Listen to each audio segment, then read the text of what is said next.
miarabantsika mpanaraka ny katesisme d'adulte amin'ny ity zoma fahena amby roapolo ny volana aprily taona 2024 izao. Finaritra indrindra ranandria. Ny lohatenin'ny katesisme d'adulte antsika androany dia mitondra ny lohateny hoe etika kristiana hoe norma rahany fahamasinany aveza marina moa zany zavatra dradradradraitsika zany. Iza no nametraka azy. Heny foana eo ambavan'ny mpivavaka ny hoe tsy mendrika ny toizao sy ny toizaroa amin'ny maha-kristianantsika. Ohatra matetika amin'izany lasibatra zany ny fomba ny fanamiana, ny fitafiana, ny fiteny, ny fihetsika. De samy mitompy-teny fantatra daholo manao mialazain'ny teny frantsay hoe affirmation gratuite. De mba ahafahana mametraka an'izay affirmation gratuite zay dia tohanana verset, bombardena plutôt verset be de be. Zay marina nefa fa ireo verset ampiasainareo tsy misy mandeha amin'ny laoniny mihitsy, tsy misy mandeha amin'ny fikendrena azy mihitsy, fa dia rehefa mba mifanandrifindrify fotsiny dia asesika ohatran'iretinareo ohatra ny manao sosisy reny, asesika na koa le manao nareo le manatavy gana le manao foie gras reny dia asesika na de efa mijaly aza ilay biby. Dia mbola ampina kosa anankiray indray hoe mba hahatonga le izy fatratra tsara dia asiana zao karazana anganom-bavy antitra rehetra zao na lova-tsofina mba hampatavy ny resaka. Ohatra amin'izany hoe hoy Neny Lava, hoy Dada Torakotijandry, hoy Ranina, hoy Pasitera Ranina, hoy Profesera Ranina sy ny sisa. Io zany le formule ny amin'ity resaka hoe etika ity. Ka zao isika eto amin'ny pejy dia tsy manao zavatra torapo fa réflexion foana no ataontsika, réflexion akademika. Zay zany no mampiavaka antsika amin'ny page rehetra. Maka fotoantsika manadiady mandinika ka izay no horesantsika androany.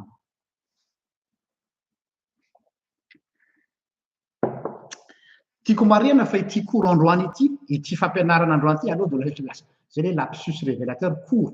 Raha ny marina dia anisany fampianarana payant. Tsindriko tsara zay zavatra zay. Mba tonga antsika anararoatra, za zany tena miteny hoe manararoaka antsika anararoatra andray noty satria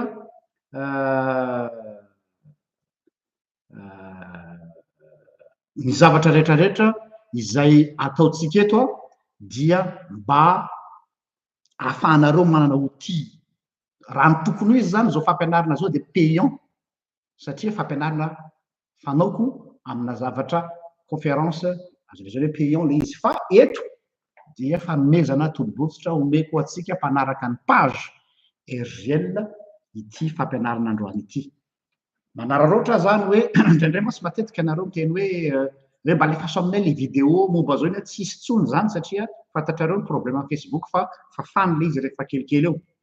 Noho zany manome tolo-kevitra anareo hoe mamangataka aminareo hoe isika izay manaraka ny fandarana eto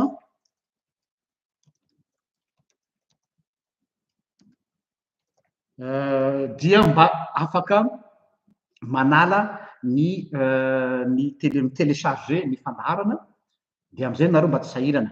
Efa mandeha ihany koa mivantana amin'ny alalan'ny YouTube le izy donc zany mba tsy hiverina intsony zay zavatra zay.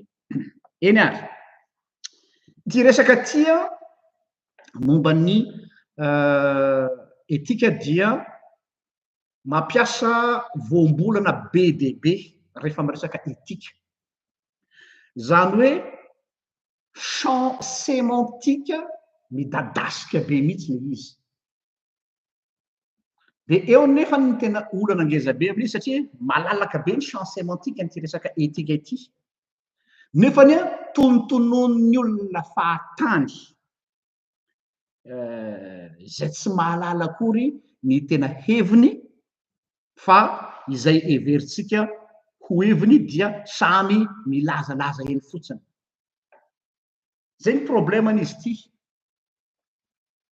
ka izay foana anteneniko hoe inona no hevitra na famaritana ny sens omentsika ny mo anankiray tsy ny fanononana ho an'le voambolana no midika inona mihitsy sy ny fitanisana ho azy matetika fa inona ny sens omenao mo anankiray mampatsiary foana hoe ny teny anankiray un mot n'est qu'un contenant mais il faut toujours voir le contenu aza tavela am'le contenant zany hoe le voambolana fotsiny de tonononao fotsiny comme ça le izy nefa tsy fantatrao akory ny dikany ary tsy anananao akory ny fahalalana mombana izy fa inona no sens omenao le teny aloha le contenu no zava-dehibe fa tsy le contenant ary eo indrindra no mahasarotony ahy manokana fa raha ny resaka etika mantsy dia isan'ny branche anankiray ao anatiny atao hoe théologie systématique mahalala an'izany ny théologiana rehetra ary rehefa miteny hoe systématique ianao zany dia miezaka amin'ny systématiser na miezaka amin'ny théoriser concept anankiray amin'ny alalana voambolana ka teny tsirairay dia misy lanjany fa tsy tonotonona fotsiny chaque mot a son sens et son poids ka miangavy re mba tsy tonotonona fahatany fotsiny le izy am'izay tiavantsika azy amin'ilay heritreretintsika fa ampiasao am'izay tokony ho izy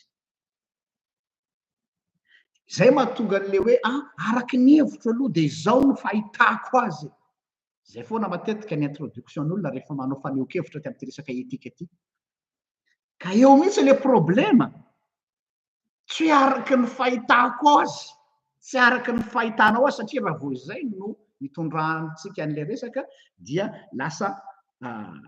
lasa subjectifa le izy ka rehefa subjectifa zany hoe araky ny tsirairay de rehefa subjectifa zany de tsy objectifa mihitsy dikany objectifa matsy hoe tsy zavatra universel tsy zavatra standard fa subjectif de ny problema nefa n'le subjectivité anao no avadikao ho norme ho an'ny rehetra zay le problema am'ty etika ty le subjectivité anao zany hoe lay fandraisanao an'le izy le fampiaranao an'le izy amin'ny fiainanao ny fomba fampiaranao le izy amin'ny fiainanao subjectif de terenao ho avadika norme standard universel ho an'ny olona rehetra dia iny le lazainareo raha vo tsy fanaraka amin'ny norme le norme ny resahany eo am'izay fotoan'izay le normany zay avadiny ho lasa norme standard zay le problema angezabe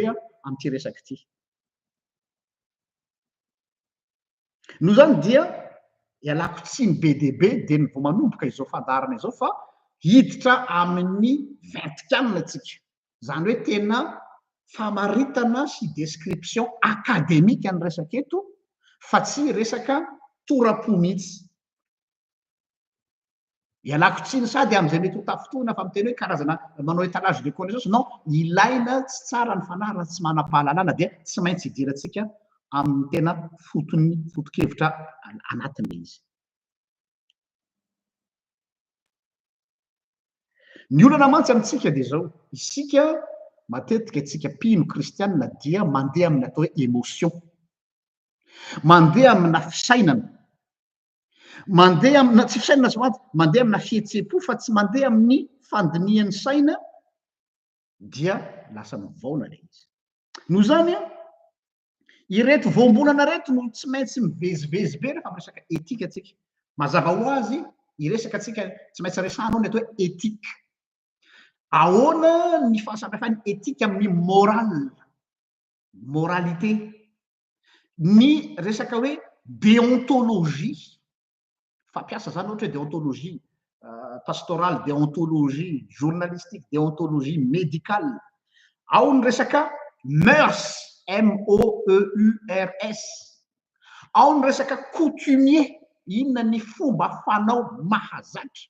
De inona problema hoe le fomba fanao mahazatra dia lasa ora moa filazatsika zany, lasa le fomba nentim-pahazarana no lasa fomba nentim-paharazana, de lasa mivadika fomba amam-panao fototra.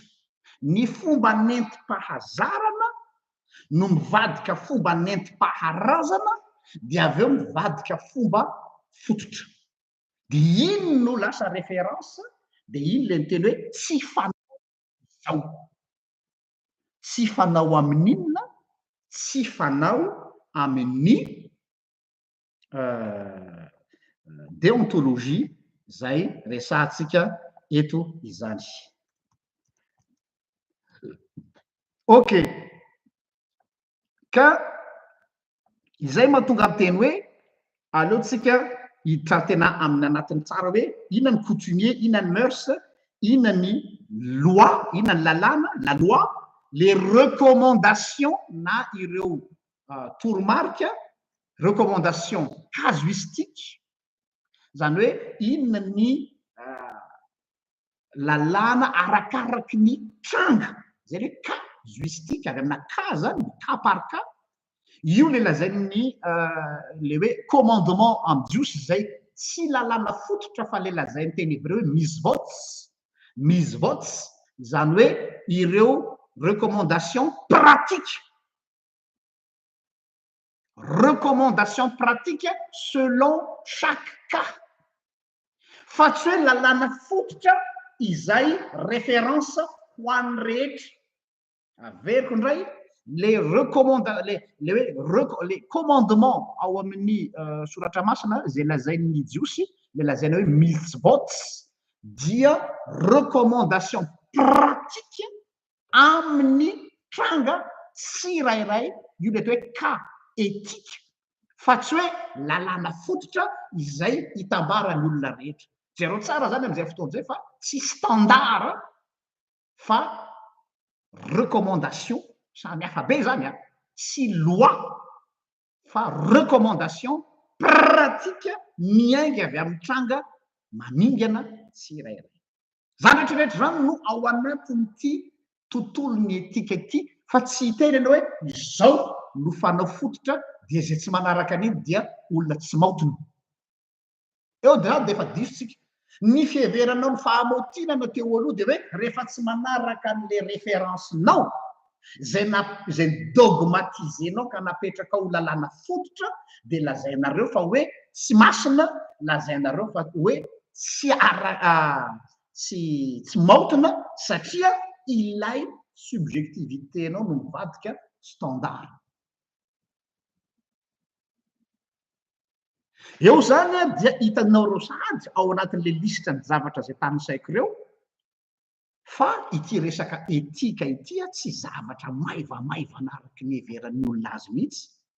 Tsy azo amaivanina sy amoramoraina fotsiny hoe zao ny sitrapon'Andriamanitra. Ary tsy adala akory ny amin'ny tontolo akademika nivon'ny anjerimanontolo na nivon'ny université, faculté de théologie ihany koa, na misy karazana master BDB en éthique. Karazany misy zany atao hoe master en bioéthique zany any amin'ny faculté de théologie.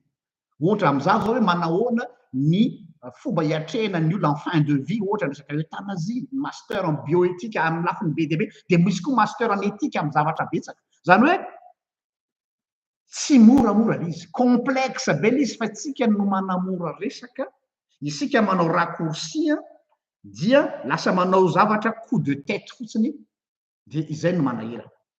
Noho zany ary dia ny zavatra voalohany no resahantsika eto zany de hoe avy amin'ny etika zay vao mandeha makany amin'ny atao hoe moral. Zay no resahantsika voalohany eto. Avy amin'ny etika, samy hafa ny etika sy ny morale, ohatra hoe éthique chrétienne sy ny morale chrétienne, samy hafa izany. Samy hafa ny éthique sy ny morale, ary ny morale dia azandriny noho ny éthique. Ny éthique no loharano mipoirany morale. Problème nefany le morale no hiazakazahantsika, iny lazany hoe manao morale, hoe izao no tokony atao, ity tsy azo atao, iry fady, iry tsy fanao kristiana, morale zany. Or zany morale zany mbola secondaire, fa tsy mifehy fa ny miteraka ny morale dia ny éthique aloha. Inona no éthique anao nahatonga anao nandray décision hampiatra an'ity morale anankiray ity. Zany hoe mila mitravailler en amont tsika zany hatrany amin'ny loharano. Inona ny loharanon'le moralité? Donc zany raha misy morale anankiray, fitsipim-pitondran-tena anankiray apetraka ao ho norme, dia tsy maintsy manadiady aloha ny éthicien rehetrarehetra hoe fa avia ny loharanon'ny éthique mipoirany morale anao io. Ary raha tsy mitombona dans le sens éthique ny morale anao dia mialatsiny fa tonga am'le terme hoe morale à deux balles,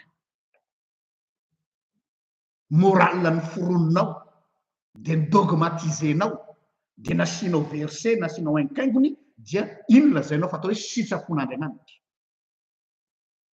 No zany dia amarisy atsika aloha ny atao hoe famaritana miainga avy amin'ny famaritana ny atao hoe éthique. Ny éthique dia hitako hoe amin'ny théologienne contemporain ny filazantsika azy, am'izao manakaiky ny vanim-potoana na ny vaninandro eny atsika zao no nakako ny famaritana akaiky indrindra, dia ny théologienne atao hoe Paul Ricoeur, de référence zany au protestantisme contemporain. Tsika tsy andeha tsony any alavitra be any fa ty amin'ny androtsika. Zao ny tenin'ny Paul Ricoeur, mialatsiny raha ohatra ka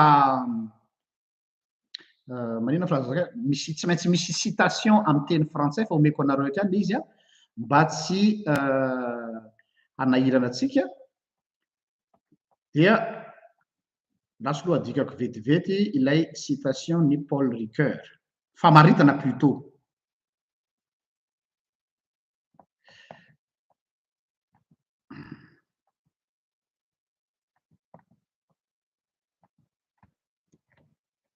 Voilà. Ozy izy Paul Ricoeur hoe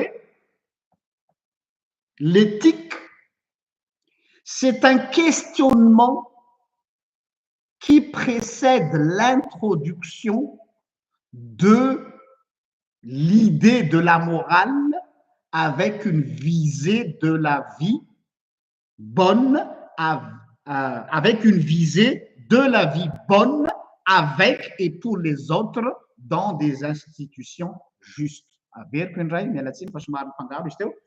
L'éthique est un questionnement qui précède l'introduction de l'idée de morale avec une visée de la vie bonne avec et pour les autres dans des institutions justes. Zany hoe raha tsorona ny zavatra lazainy Paul Ricoeur de zao hoe tsy avy hatrany ianao de mitady recette hoe inona ny morale arahana. Tsy recette ny éthique, tsy recette toute faite efa hoe io de ampiarina fotsiny, tsy misy listra, zay zany tena marina, tsy misy listra hoe ireto no fanao ary reto no tsy fanao, de mieritreritra ianao fa tonga de alaina fotsiny izy de tonga de ampiarina, ohatran'ireny le piesina tôbila reny. Tsy recette ozy izy Paul Ricoeur, tsy menu na lista hoe inona no azoko atao na inona tsy azoko atao. Or nefa eo no mahavoa ny akamaroantsika. Ny akamaroantsika de mitady formule zay standard. Zay mahatonga le hoe tsy mendrika zao, satria ao ambadiky le saintsika tsy mendrika io dia satria tsika efa manana listra ao anatin'ny ahitsiary, ao anatin'ny mémoire atsika hoe ireto no fanao. zay le izy ka lasa vadikitsika ho zavatra standard le izy hoe ty norme standard arahana ka io resaka standardisation io mihitsy no olana angezabe satria lasa manao uniformisation na coutumier ianao mialatsiny amin'ny teny mifangaro lasa manao aloha meko angamba le voambolana de am'izay tsy sahirana atsika uniformisation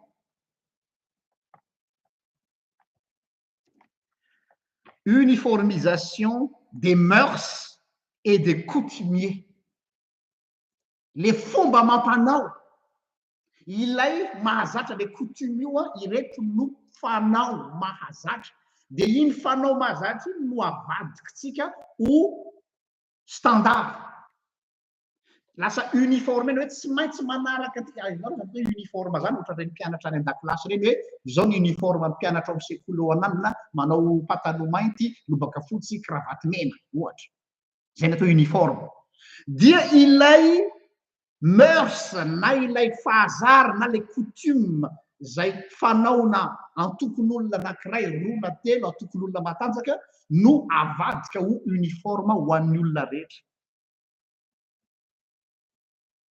or nefa ozy izy Paul Ricoeur ozy Paul Ricoeur hoe ny éthique aloha de tsy zay aloha tsy hoe inona no azoko atao ary inona tsy azoko atao zay foana masy le fanontaniana mipetraka ohatra mandefa message aty aminay nareo de hoe azonay atao ve pasteur ny manao an'ity azon'ny kristiana atao ve ny manao an'zaro azon'ny olona atao ve tsy manao tsy azony atao ve tsy anyny resaka ozy izy Ricoeur fa ny fanontaniana mipetraka de ny teboka angezabe ozy Paul Ricoeur de ny fametrahanao fanontaniana aloha zay le questionnement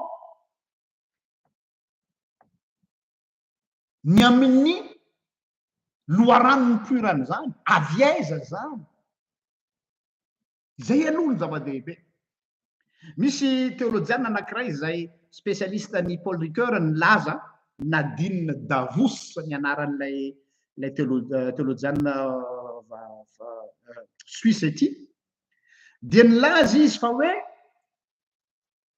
ny zava-dehibe amin'ny Paul Ricoeur ozy izy de ny inquiétude anao aloha zany hoe toujours mametra-panontaniana foana ianao zany hoe tsy manana réponse absolue ny olona manao etika fa mametra-panontaniana foana manao remise en question foana izy tsy misy idée tonga de brute hoe io raha ohatra ka nisy fanapaha-kevitra ny ray sy ny tandroany naomby mety tsy voatery mety intsony iny rapitso satria mipetraka foana le hoe inquiétude zareo de sady sarany le hoe quiétude mitokany ery de le ery amin'ny ilany de azony akambana indray le izy zany hoe le le hoe ahoana zany tsy migalabona ao am'izay everinao ho marina sy zay everinao ho référence fa tokony ametra-panontaniana foana ianao tam'izay référence napetraka ao intranquillité ozy izy de zarainy roa le terme in ty amin'ny ilany tranquillité am'ty amin'ny ilany mahafinaritra ana misy le jeu de mots natao ny sarahany roa le izy zany hoe tsy hoe efa tranquille zao fa ity no izy ity no lalana tsy maintsy arahako dia tranquille non non non ny olona manao etika ozy izy de mbola mametraka fanontaniana foana hoe mbola valable ve ity décision morale na etika no raisiko ity androany valable izy omaly valable izy afako omaly fa androany izy mety tsy valable intsony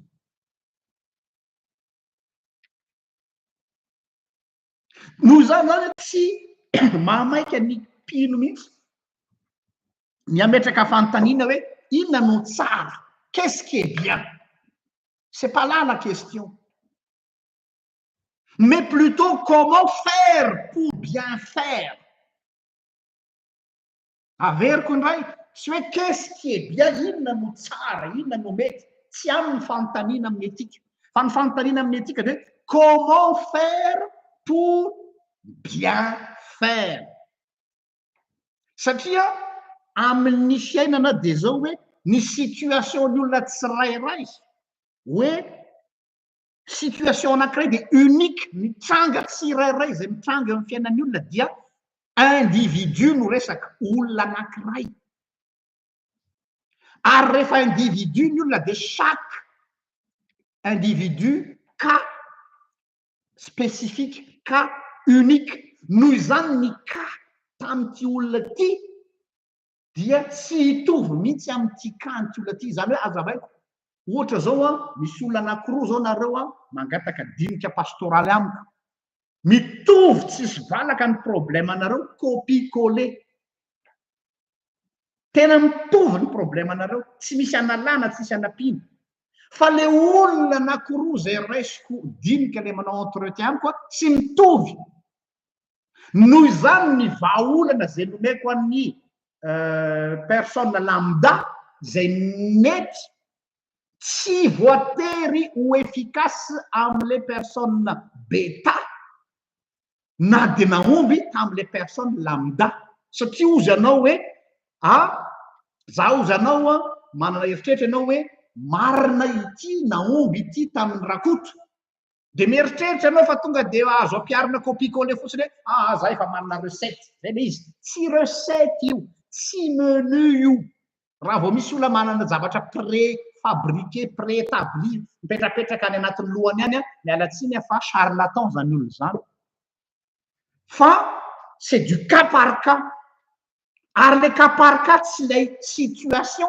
fa le olona mihitsy aloha ny jerena amin'ny etika tsy le zavatra mahazo an'le olona aloha no jerenao fa iza aloha le olona manatrika anao Andriamanitra rehefa manatona ny olona tsy le zavatra nataon'le olona aloha no hitany fa le olona aloha ary eo ny différencentsika amin'Andriamanitra isika rehefa manatona olona de le zavatra nataon'le olona aloha jerentsika inona ny nataon'ny olona io io ane ka olona malaza ratsy ohatry zao hoe iza ane ono ka zao hoe zay ianao vao manontany hoe fa iza aloha le olona matetika adinitsika ny manontany momba an'le olona fa ny mamaika atsika de inona ny nataon'le olona zay reo tsara zao le vehivavy zay lazaina hoe tratra njangajanga ola tanana hono de teo anatrehany Jesosy de hoe raha fantasy Jesosy io vehivavy zay manorokoroka ny tongony io hoe izy io de tsy nanaiky oroany izy Jesosy nefa raha mijery an'le vehivavy dia tsy nahita an'izay izy aloha fa le vehivavy no hita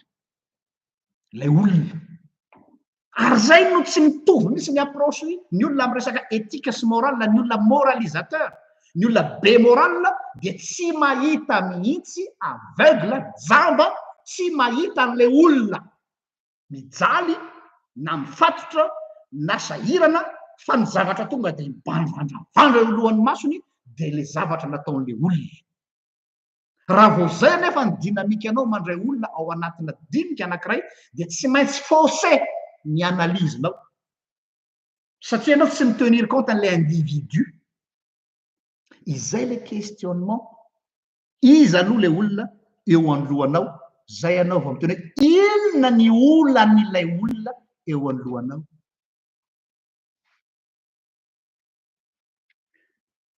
zay le zavatra problème zay donc eo indrindra ny olako am'le olona mametraka ny norme standard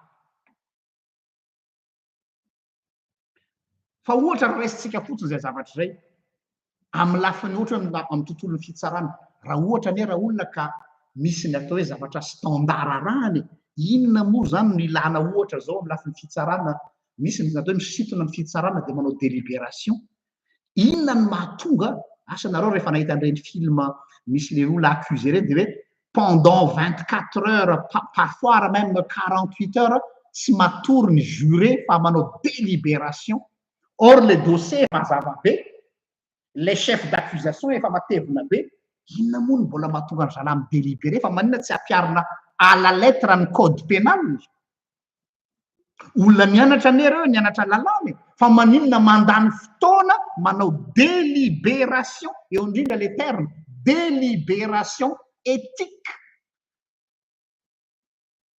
azonao atao tonga de nampiatra hoe araky ny code pénal article zao paragraphe zao alinéa zao tonga dia tsisy elanelam-panahy ty fa matoa tompoko mbola misitona ny fitsarana matoa tompoko mbola misy ny atao hoe délibération de misy ao ny atao hoe elanelam-panahy ary io elanelam-panahy io de hoe ka anankiray ka samy hafa jurisprudence ozy izy ny fitenenana tsy afaka irotorotona ny ao anatin'izany zavatra zany.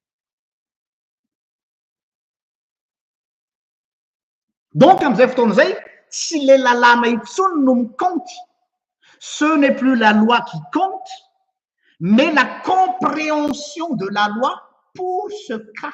Tsy ilay lalàna fototra intsony no solomaso hamakina an'ilay tranga, fa ilay fahazahoana an'ilay lalàna, le lalàna zany tsy miova, fa ahoana ny lecturen'ny mpitsara n'io lalàna io amin'io cas maningana io, amin'io dossier io. Il en est de même amin'ny lafiny éthique. Tovy tsisy valaka am'izany lafiny éthique.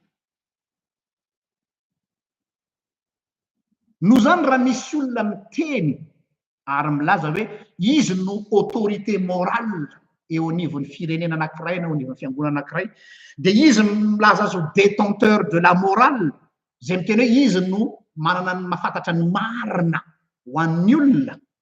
Za zao de tena tsy afaka miteny aminareo hoe ity ny marina amin'ny olona. Zany mahatonga anahy misy olona rehefa manoratra message privé aty aminay ka manontany ny tele de zaho aza za mihitsy no andrasanao hidicté aminao zay tokony ho ataonao. Tsy rôle ny pasteur mihitsy no midicté aminao ny tokony ataonao. Ny gourou ny mpanao an'izany. Ny gourou ny teny hoe ity ataovy, ity aza ataovy. Ary zay ny problèmen'ny olona moralisateur, rehefa tena dinina ny moralisateur mipetraka amin'ny toeran'ny gourou. Izy zany no te hidicté ny fiainan'ny olona.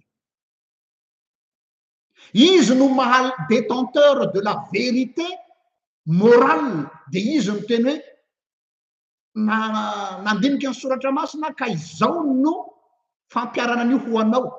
Erreur be zany. Amin'ny éthique de tsy misy tierce personne avy any ivelany mihitsy no midicté ny tokony ho ataon'ny olona, fa ny anjaranay zay mandray ny olona dia mamelatra ao anatin'le olona fotsiny manazava ny situation, mametraka ny option rehetrarehetra zay takatry ny saina, misy tsy takatry ny saina mazava ho azy, fa ny décision de revenir amin'le olona ihany.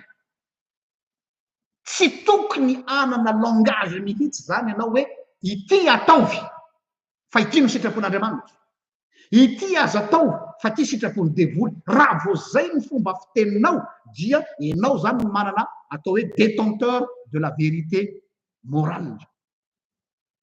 Ary zay no zavatra tsy ekentsika mihitsy no zay anton'izay. Lasa usurpateur ianao, lasa mangalatra ny toeran'Andriamanitra ianao, misalotra ny fahefan'Andriamanitra ianao fa tsy fahefanao zany. Noho izany ny zavatra zay atao zany amin'ny resaka éthique de tsy hoe inona no quelle est la solution, c'est pas du tout cela. Ny solution miracle zany hoe ity mamoaka hoe inona ny problème anao, tongava ty amiko, ty ny solution miracle. Raha misy kanefa zay ny tian'ny olona, zay no mahatonga ny olona mandeha amin'ireny karazana fivavahana reny, mitady solution miracle dans le sens hoe ohatra hoe tonga de efa misy solution toute faite efa vita ao anaty frigo ao de ty mba afanao kely fotsiny micro-ondes de asio menaka kely de hoany. Non non non non non, c'est pas comme ça. Zero tsara ny olona makany amin'ny dokotera, tsy misy fanafody efa prêt ao, marina fa manadoko fa manao analyse izy de mandeha ny de izy de andao andramatsika aloha ty fanafody ty sao de ity ny problème anao. De andramo aloha de après 2 jours 3 jours raha ohatra ka tsy misy effet de miverena anao za dokotera fa solotsika ny ordonnance. Tsy mamenatra ny misy an'izany atao hoe misy erreur na diagnostic. Satria na de ny science médicale aza zay heverinao science exacte mbola mystère le vatan'olombelona. Mainka moa resaka sciences humaines, resaka olombelona no resaka. Ka ny filazanao fa ianao manana ny vahaolana ho an'le olona dia azafady tompoko fa mpamitaka ianao raha izany. Fa ny zavatra zay kendrena ao anatin'ny éthique de hoe inona ny mety mba ho tsaratsara kokoa, quelle est la meilleure solution. Ao anatin'le meilleure solution io de misy foana natao hoe recherche. Tsy mijanona zany manadiady mipiaroka mitady misy foana mise à jour ohatran'ny ordinateur reny raha vadika amin'ny teny hafa de hoe quelle est la moins mauvaise des solutions parfois misy solution tsy maintsy raisinao amin'ny etika izay tsy de tsara kanefa dia araky le fiteny manao hoe il faut choisir entre la peste le choléra indraindray misy ka etika sarotra be misy zavatra tsotra kely de mora kely mamaha azy fa misy situation tena subtile zany hoe sarotra ny mahita an'le elanelam-panahy donc am'izay fotoana zay ny rôle ny olona mitarika an'le olona am'le éthique de ny hoe quelle est la moins mauvaise en sachant ka io zavatra lazareo koa dia tsy dia mahomby loatra kanefa ny zay moins mauvaise koa indraindray il faut être honnête on peut se tromper tsy tiany olona zao menao zany hoe za tena hoe mety ho diso analyse zay olombelona sika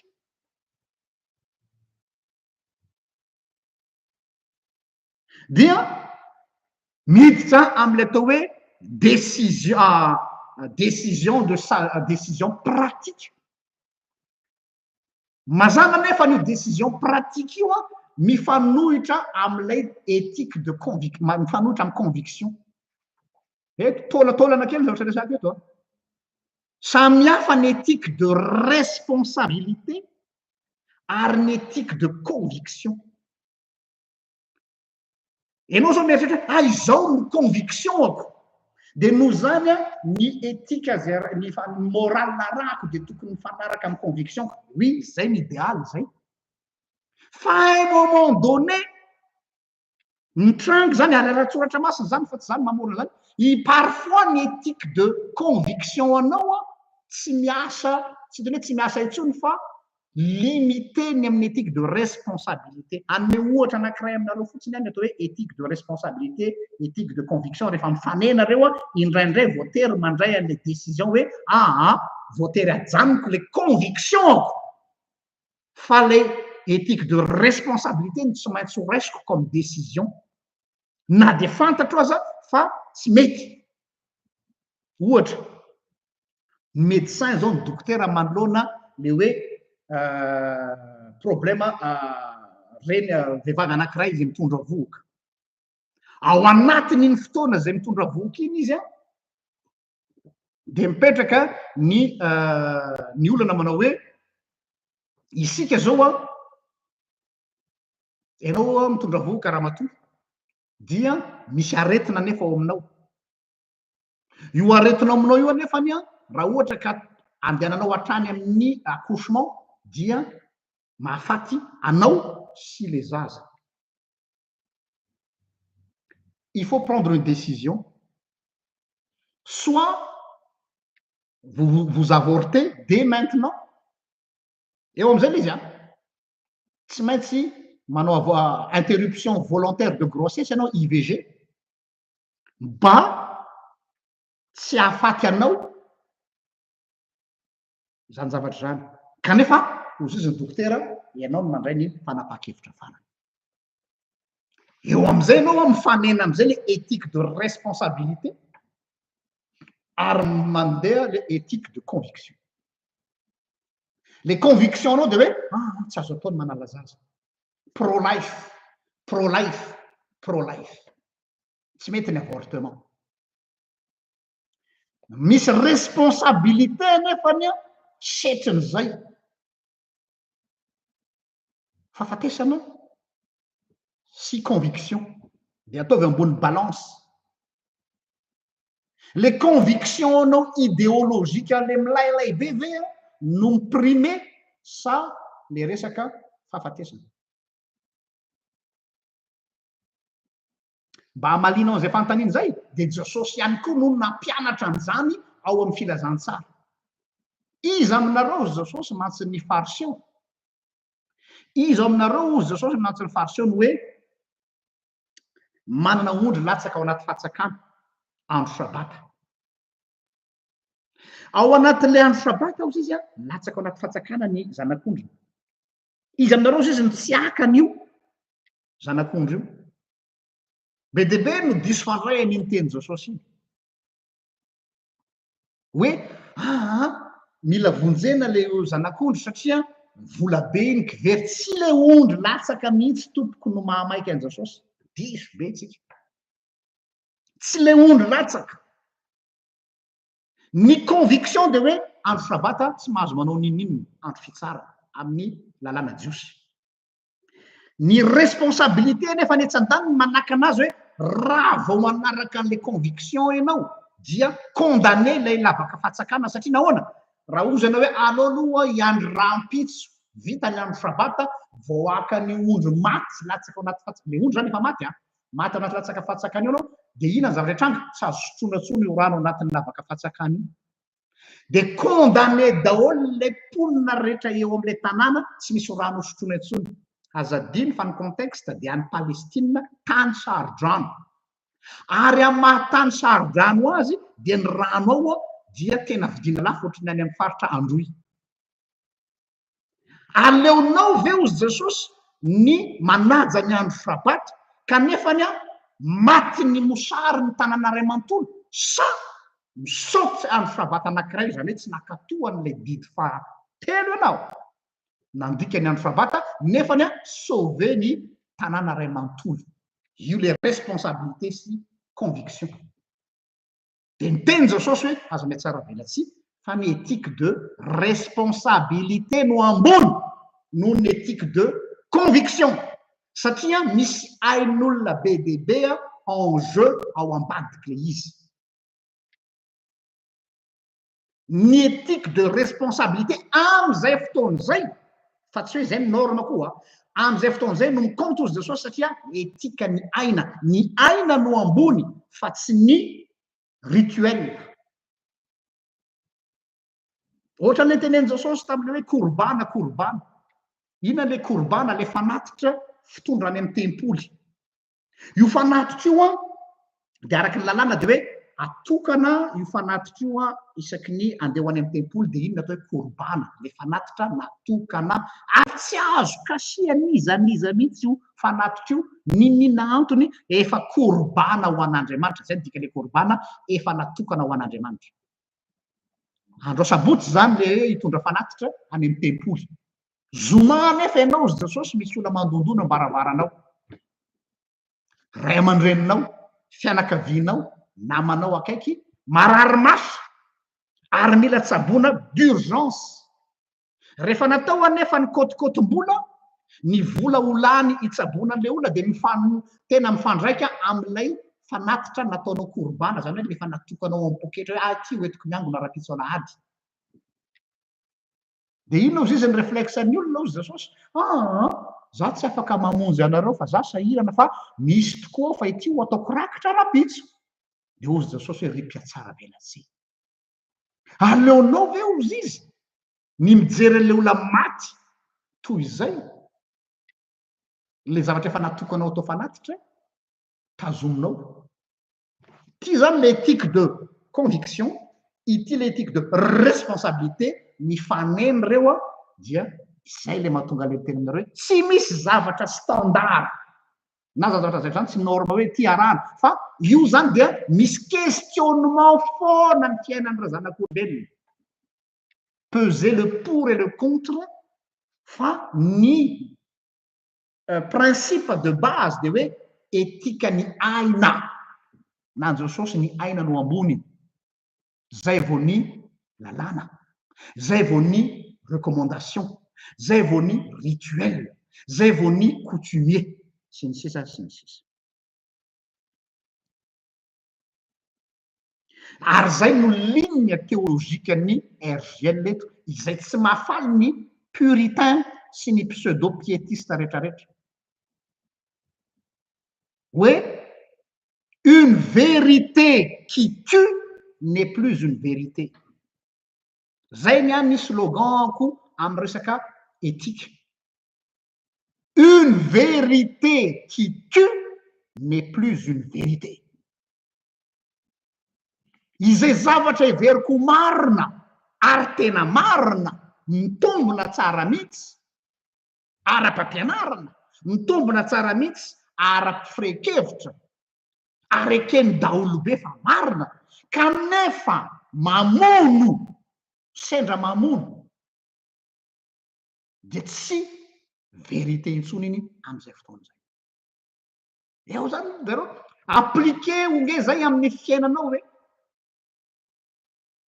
dia enao ihany no mahafantatra ary zay nanay nitanjona eto amin'ny page RGL tsy ny RGL mihitsy no hiteny aminareo hoe ity aza atao ty ataovy ity tokony atao ity tsy tokony atao lehilahy lehibe sy vehivavy lehibe amin'ny finoana nitanjona eto ka manome anareo nio ty zay hoe une vérité qui tue n'est plus une vérité mes amis. Tsy tokony andeha an-tany aty aminay tsony nareo hoe azonay atao ve ty ary zay nitanjona hoe ty tsy andeha an-tanin'ny pasteranareo tsony nareo na andeha an-tanin'ny moperanareo andeha an-tanin'ny presbyteranareo andeha an-tanin'ny bisopinareo na andeha an-tanin'ny apôstolinareo any fa ianao a no mametraka an'izay hoe mamelona ve zao sa mamono après an'izay anao a mandray décision anao. Ny olana matsy amin'ity éthique de conviction ty a dia misy karazany le izy satria samy manana ny conviction ny olona. Donc raha ohatra ka conviction anankiray alpha no imposena ho norme eken'ny olona rehetra dia lasa misy natao hoe sacralisation d'une idéologie zany hoe misy idéologie anankiray sacralisenao dika le sacralisena dia hoe tsy azo kasikasiana tsy azo edina hevitra tsy edikevitra zany non ny baiboly aza mbola mandalo natao hoe historico critique ny nandrafetana ny baiboly de efa antenentsika teto hoe tenin'Andriamanitra ve ny soratra masina mbola misy sivana zay narahana ary mbola misy natao hoe historico critique amin'ny resaka fisivanana ny soratra masina ko maika moa resaka normana éthique tsy misy éthique sacralisé zany tompoko lahy sy tompoko vavy zany hoe intouchable.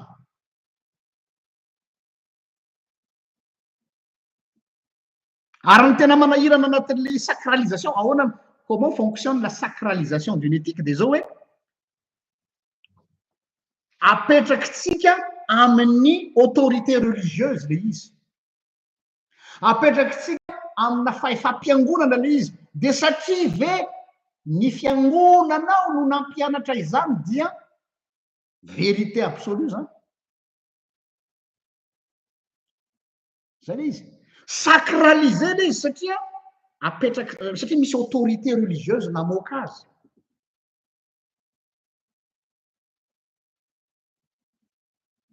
Dia zay tsy misaligné zany amin'iny autorité religieuse iny zany everinao hoe ozana hoe tsy ara-dalàna zany ohatra na tonga anay nanao fanamiana mbola tia le akanjo nanao le fanamiana hoe nandeha nampivavaka dia nanao jean fanamiana eny nanao an'iny sary iny fa tsy hoe zay te andany andro ka hoe ampiresaka anareo fotsiny karazana sondage ijereny hoe aiza ho aiza ny maturité spirituelle ny mpanaraka ny page dia mbola hita ihany fa mbola betsaka mbola tavela dia hoe tsy miady io tsy fanao io raha olona mandeha mamonjy fanasana satria zay no napetraky ny autorité religieuse satria zay ny coutumier le coutumier nahazatra atsika nampianariny missionnaire sy nahazatra atsika dia hoe 3 pièces ny pasteur rehefa lahady tompoko lahy sy tompoko vavy costard avec gilet avec une cravate noire chemise noire pantalon noir chaussure noire efa misy idée préconçue mipetraka aty amin'ny ahitsiaritsika dia iny no standard napetraky ny autorité religieuse dia rehefa misy tsy manao ni dia hoe tsy mendrika oui tena marina hoe tsy mendrika satria tsy mifanaraka amin'ilay uniformisation napetraky le atao hoe autorité religieuse mametraka coutume anankiray ho lasa norme. Je suis désolé ny coutume sy norme fa ny coutume dia zavatra anankiray napetraka noho ny fahazarana fotsiny ihany ka raha hiteny azy anao hoe tsy mendrika dia zao hoe tsy mendrika aky ny coutume anao fareto tsara fa tsy misy ny norme standard amin'ny lafiny éthique. parenthèse kely iny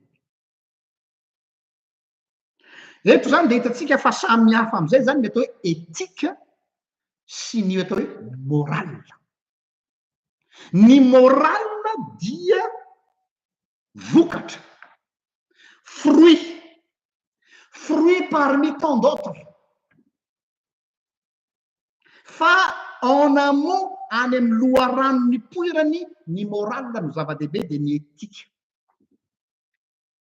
Noho zany mialohany traitenareo problème morale anankiray de mila traitena aloha ny questionna éthique aloha avant de traiter un problème moral. Tsy mahamaika mihitsy ina zany ohatra misy olona tonga aminao de hoe zao ny problemako de zao ny ataony ana de zao ny atao tsy io aloha ny vrai problème fa mila trandrahana ny ina ny etika nyty olona ty zay anao vao mitraité an'le morale ary tena marina tsy anao tsony mitraité an'le morale fa le olona ihany no mitraité an'le problème morale fa mila iresahana aloha idira aloha lafiny etika. Ny zavatra adinotsika sy ny zavatra zay afangarotsika de zao hoe aza adino fa isika dia manana Andriamanitra tsy mba figé, tsy sampy ny Andriamanitra sy ny Andriamanitra ao. C'est pas un Dieu statique, c'est pas un Dieu figé, bloqué dans le temps na tamina époque anankiray fa Andriamanitra miditra ao amin'ny tantara. Andriamanitra omniprésent fa tsy Andriamanitra coincé dans une époque ancienne. Andriamanitra manambara tena isaky ny vanim-potoana tsirairay. Ny fomba nanambaran'Andriamanitra tena tamin'ny andron'ny Abrahama sy ny fomba nanambaran'Andriamanitra tena tamin'izao androntsika zao tsy mitovy. C'est un Dieu qui se révèle dans chaque époque et dans chaque ère. Satria nahoana? Satria ny problématika ny olona taloha tsy problématika ny olona am'izao andro 2024 zao. Ny problème ny olona tamin'ny andro ny antiquité ny tsy nanana problème aminana resaka pédophilie zany zareo e. Tsy nanana problème amina resaka euthanasie zany zareo e. Satria zareo tsy nanana olana am'izany amin'ny santé. Tsy nanana problème amina resaka homosexualité zany zareo na de fa nisy ihany aza fa tsy mitovy ny enjeu. Zany hoe tsy mitovy ny problématika ny époque. Donc rehefa tsy mitovy ny problématika ny époque tsirairay dia tsy mitovy ihany koa ny cas éthique. Or ny problématika tonga dia bataitsika fotsiny avy any amin'ny passé, avy any amin'ny lasa ny etika ny olona tany de ho zanao hoe ity fampiasan'ny dadabe sy bebe naomby dia avia ampiarina aminao 2024 ça ne marche pas comme ça. C'est trop facile raha izany. Zany tsy miteny hoe laozan'ny toetrandro tsy any ny resaka. Za tsy miteny hoe malala-tsaina tsy any ny resaka. Za tsy miteny hoe manana ouverture d'esprit tsy any ny resaka. Chaque situation est unique, chaque situation est particulière et chaque époque est unique et chaque époque est particulière. Isika izao miaina ao anatin'ny atao hoe vanim-potoana ny post-modernisme. Tsy mitovy mihitsy ny problématika ny olona ty amin'ny post-modernisme sy ny olona miaina tamin'ny andro ny antiquité. Samy hafa ny enjeu sy ny défi natrehana sy ny challenge miaina ny olona tamin'izany sy ny challenge miaina ny olona amin'izao fotoana izao. Noho zany ny miezaka foana satria ao koa masina atao hoe zao tsy fanao miezaka foana se référer amin'ny lasa dia dangereux be satria misy limite io. Oui, naomby le izy tsy mandany zany aho. Mety le izy mety tena ka nety tamin'izany ka anao na tsy mety am'izao. Mety le izy fa aza adino fa ny zavatra rehetra zay ty ambany masoandro tompoko dia obsolète daholo. Sao de adinonao aloha zay dimension anankiray zay. Ina le obsolète misy date d'expiration. Zareo anao mividy zavatra any amin'ny fivarotana ty daty ty atreto ka atreto. Zavatra rehetra ty ambany masoandro dia limité. De mila se renouveler foana amin'ny zavatra rehetrarehetra. Ny epoque tsirairay samy nanana ny défi natrehany zay tsy défi atsika ankehitriny. Andeha me ohatra anankiray aminareo mba hampazava azy tsara. Ohatra zao ny resaka polygamie. Io mantsy no anisan'ny resabe koa. Ny polygamie fananana vady maro, fanambadiana légal ny resaka eto polygamie tsindrina tsara fananana vady légal maro. Diso fandray mantsy sasany mampiasa ny polygamie. Fa ny polygamie ara-pamaritana dia zay manana vady légal maro. Ny polygamie de tsy araky ny eritreretantsika azy mihitsy satria tsika tsy mijery ny epoque tamin'ny vanim-potoanany epoque tamin'ny vanim-potoana fahampanjaka le monarchique dia tsy hoe faveur manokana nomenan'ny olona izy io hoe kategoriana olona anankiray fa pratique courante fanao tamin'izany fotoana zany mba ahafahana mampandry tany ka ny mpanjaka dia tafiditra ao anatin'ny lalam-panorenan'ilay fanjakana mihitsy ny hoe manambady zanaky ny mpanjaka maro mba ahafahana mipasifie an'ilay faritra, mba ahafahana mampandry ilay tany. Zany ohatra ny kany Solomon. Be dia be diso fandray ny tantaran'i Solomon. Hoe Solomon nanana vady arivo. Aoka zava fa io vady arivon'ny Solomon io dia ao anatin'ny atao hoe pacification, zany hoe nomena azy vady officiel tamin'izany fotoana zany dia ao amin'ilay atao hoe harem. Nisy ny harem zay ny pratika tamin'izany fotoana zany dia tsy fantany akory ary ny fisian'ireo olona reo fa officiel ara-taratasy fotsiny hoe vadin'ny Solomon izy. Tahaka izay koa tamin'ny Davida, ary ty amin'izay no tiako atongavana mety choqué anareo zavatra lazaiko zao. Asa raha tadidinareo tamin'ny Davida izay naka any Oria, naka ny Batseba vadiny Oria. Tantara simple be ilay izy classique be fa misy zavatra tsy vakitsika tsara amin'ny tantara io dingantsika rehefa mamaky manao lecture diagonale atsika. Inona moa no fanakianana nataon'Andriamanitra any Davida tamin'ny alalan'ny Natana tamin'io histoire io? Inona no fanakianana nataon'Andriamanitra tamin'ny Davida tamin'io tantarany Batseba io? Ny 99% ny valiteny azo avy amin'izany dia hoe satria izy nijangajanga ka naka ny vadiny Oria. Zay ny réponse classique rehetra. Fa vakio tsara ny soratra masina, tsy mamorona fa vakio tsara ny soratra masina rehefa nirahan'Andriamanitra Natana dia nirahana nanao tantara kely fampieritrretana azy hoe ry mpanjako, nisy olona anankiray teo amin'ny tanàna, mpanjaka anankiray ozy izy manan-katao manana ondry be dia be. Manana ondry be dia be, ino tsara? Dia nisy olona anankiray ozy izy mifanera-bondorindrina aminy eo olona mahantra, ray ihany mba ondriny. Dia mbola nitsiriritiny koa ozy izy io ondriny olona io dia mba ahazahoana an'ilay ondry ozy izy dia novonoiny ilay tompon'ilay ondry. Fanontaniana apetraka aminao ry mpanjaka, inona no atao mba hanomezana, inona no ataonao amin'io lehilahy tompony ondry io very io io mpanjaka naka ny ondry io? Ho eto aty zany ozy mpanjaka fa ho tsaraiko fa za mpitsara tonga dia tsaraiko zany. Dia ozy izy Natana hoe ianao ane zany. Ary avy eo amin'izay ny interprétation an'ilay tantara izay mivoaka ny vavan'Andriamanitra nampitondrana ny Natana, mahavariny ny ivereny vakina kely rehefa vita ty catéchisme d'adulte ty ao amin'ny bokin'ny Samuel ao. Izao ozy izy no fanakianana omeny Jehova, hanakianan'i Jehova Andriamanitra anao. Efa nomen'Andriamanitra vady maro ianao. Eo dia fa kendany puritain, kendany pseudo piétiste. Nefa ozy izy dia mbola nalainao koa ozy izy ny vadiny Oria ary novononao izy mba azahoanao azy.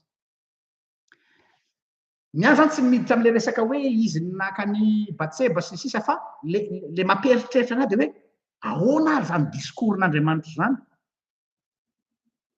Fa nga Andriamanitra mivalide an'le hoe efa nomeny vady maro ianao nefa mbola nalainao ihany koa ny an'ny oria.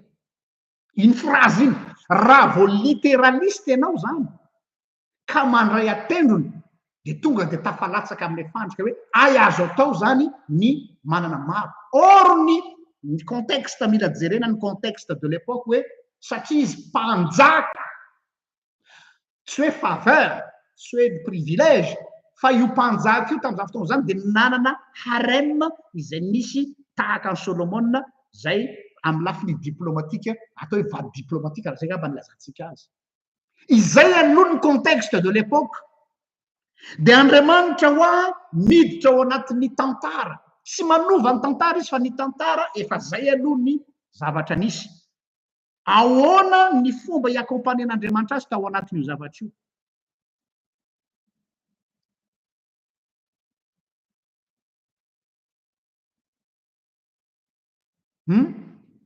Donc zany eto tsy miteny akory aho eto hoe mety ny zavatra zany pratika izany tsy zay ny tiako atongavany fa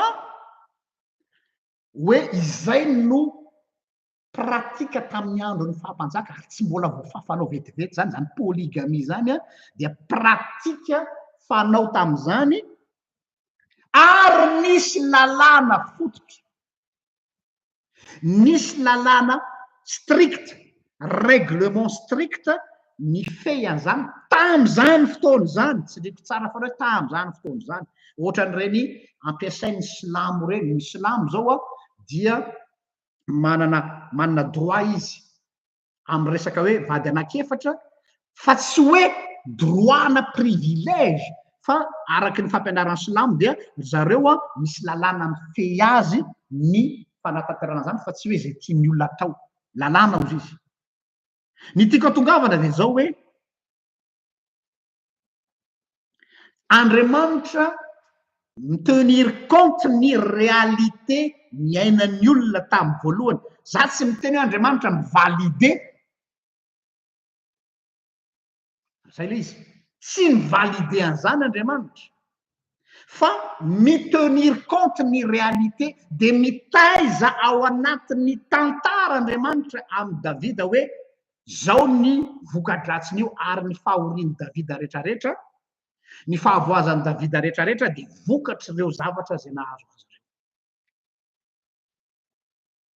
Avao tsara zany fa hoe raha ny réalité Andriamanitra mitenir compte ny réalité fa tsy mivalide an'le réalité.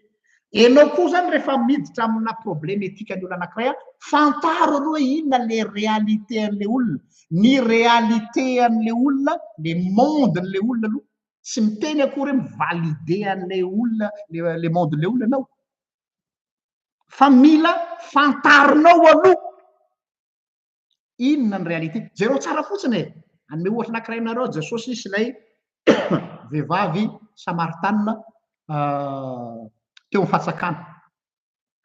Jesosy efa niandra le vehivavy teo fatsakana. Tonga le vehivavy avy any. Fantany io vehivavy io fantany momba azy fa Jesosy tsy tonga de niraparapa hoe ianao ty vehivavy ratsy fitondratena, ianao zao, ianao fa malaza ratsy mihitsy zao ianao mody matsaka amin'ny andro amin'ny 12 satria ny vehivavy miafina ny fiarahamonina mandeha matsaka amin'ny 12 any Palestina satria mamay be ny andro de ndre tsy misy mahita. Zany hoe ny olona zany mbola mijanona any an-trano. Tsy zany ny approche ny Jesosy, meo rano aho sotroina. Ary rehefa meo rano aho sotroina izy dia vita indray iny dia gaga be le vavy hoe fa ahoana moa lehilahy jiosy no mangataka rano amin'ny Samaritana satria ny lehilahy ny jiosy tsy mihinana zavatra atolotry ny tanana Samaritana zany fa satria olona maloto zany. Eo aloha de fa gaga le vehivavy hoe mitenir compte momba zany hoe Jesosy zany mijery am'le vehivavy aloha lay olona aloha mijery Jesosy fa tsy le zavatra, tsy le zava-bitany, tsy le laza ratsiny, tsy le tantara masison'le vehivavy fa le vehivavy aloha meo rano ao sotroko. Mba azonareo an-tsaina moa zany hoe mametraka valeur an'le vehivavy Jesosy hoe mangetaeta aho, omeo aho. Andriamanitra indray mipetraka amin'ny toerany mangataka. Ny antony mahatonga Jesosy nanao an'iny de asehony mihitsy hoe tu as une importance à mes yeux malgré ton passé, malgré ce que tu as fait, ianao aloha no important amiko zay vao ny tantaranao. Zany solomaso zany tsy ho hitan'ny olona moralisateur mihitsy. Ny moralisateur dia ilay olona aloha, ilay zavatra nataon'le olona aloha ny hitan'ny olona, fa jamais ny olona mahita an'le olona nan Jesosy de lay vehivavy miorama osotro nandona ny fon'le vehivavy zany ha fa izy ary ty lehilahy ty de avy eo izy mbola napresaka ihany hoe raha fantatrao matsy zay olona miteny aminao hoe miorama osotroko dia ianao izy izy no hangataka amiko hoe zao de mbola nametraka nanao dialogue io le resaka etika tsy misy jugement mihitsy ao anatin'ny resaky Jesosy eto fa tonga de ouverture aloha de nametraka izy dialogue mba tonga an'le vehivavy olina ame zavatra zay lazay avy eo am'izay mifamadika ny baolina le Jesosy miteny hoe meo rano osotroko lasa le vehivavy ndray miteny hoe meo an'izany rano zany zay tsara le glissement an'le situation le mise en situation manao ohatr'izao amin'ny voalohany Jesosy tsy tonga de se permettre hoe tsika masy matetika rehefa andeha ananatr'olona ohatra hoe misy olona mila anaritsika zany de tsika mametraka mise positionner ambony de tonga de hoe ty zany le mpanota ty ambany de ianao le olo-masina miaraka amin'ny auréole sy mielatra kely de hoe didy fa zao de miteny hoe zao tsy mety io zao io pan fa nan Jesosy ampiakariny le olona na koa izy no midina de mipetraka amy toeran'le olona izy zay tsara tsy mifandanja ny baolina ity lay masina le Dieu 3 fois saint ity vehivavy maloto ity vehivavy malaza ratsy ity olon-doza fa nefa Jesosy midina amy toerana de le Jesosy tompony zavatra rehetra mahay zavatra rehetra namoky ny olona tsy ho 5,000 lahy navita nanangana ny Lazarosy tamy maty no indro mangataka rano amina vehivavy faikany asa ambazonareo zany zavatra zany vakitsika simple kely fa makitsika an'iny fa tena mandony iny tantara iny ilay Jesosy eto no midina amy toerana misy an'le vehivavy ary mangataka rano amina olona sy alehany ora olona raha Jesosy ngamba niaina tam'izao 2024 zao ka nanao an'izany tena mino marimarina fa 99% mpanaraka ny page Gergel tonga de mitoravato any Jesosy tele fa inona ny resahanao amy faikan'olona ohatr'izany inona ianao ne mba Jesosy ianao ne Andriamanitra tsy tokony handany fotoana amin'ny olona ohatry reny ianao olona tsisy ilàna azy reny le olona tondromolotra ka fiarahamonina olona malaza rasy reny évidemment ny mpianatry Jesosy vao nahita an'izy de gaga be ny mpianatry fa inona fataon'i Jesosy ity mpianatry Jesosy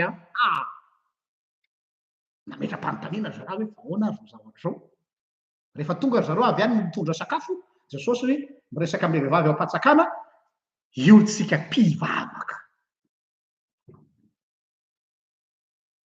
zay zany ny olana zany de zao hoe isika zay milaza atsika fa pino sy masina no miseho teo masina n'olona Andriamanitra indray zay lele izy gravy isika le mpanota mahantra isika le olon-dratsy indray no miseho masina no Andriamanitra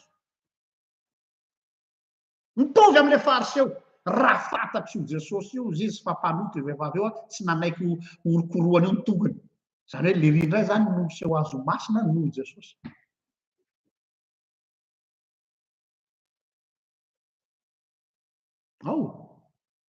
ka ny problema zany de tsika zany misoratena hoe zaho manana ny sitrapon'Andriamanitra aty amiko lay sitrapon'Andriamanitra fa avianao ampianariko ny sitrapon'Andriamanitra avianao manaraka ny sitrapon'Andriamanitra fa efa naviaiza moa zany tompoko de quel droit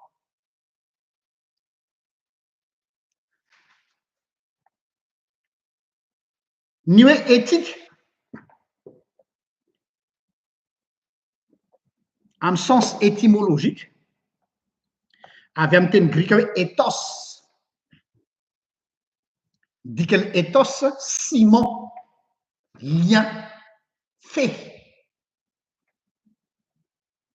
dia manana hevitra particulier fa tsy zavatra général izy contrairement ny moral zany a dia zavatra napetraka tamin'ny 18e siècle de nivoizina hoe ity ny moral tsy maintsy arahan'olona rehetrarehetra satria ny fanenina tamin'ny atao hoe siècle de lumière tamin'ny 18e siècle ary zay na tonga nyity mpandinika anankiray atao hoe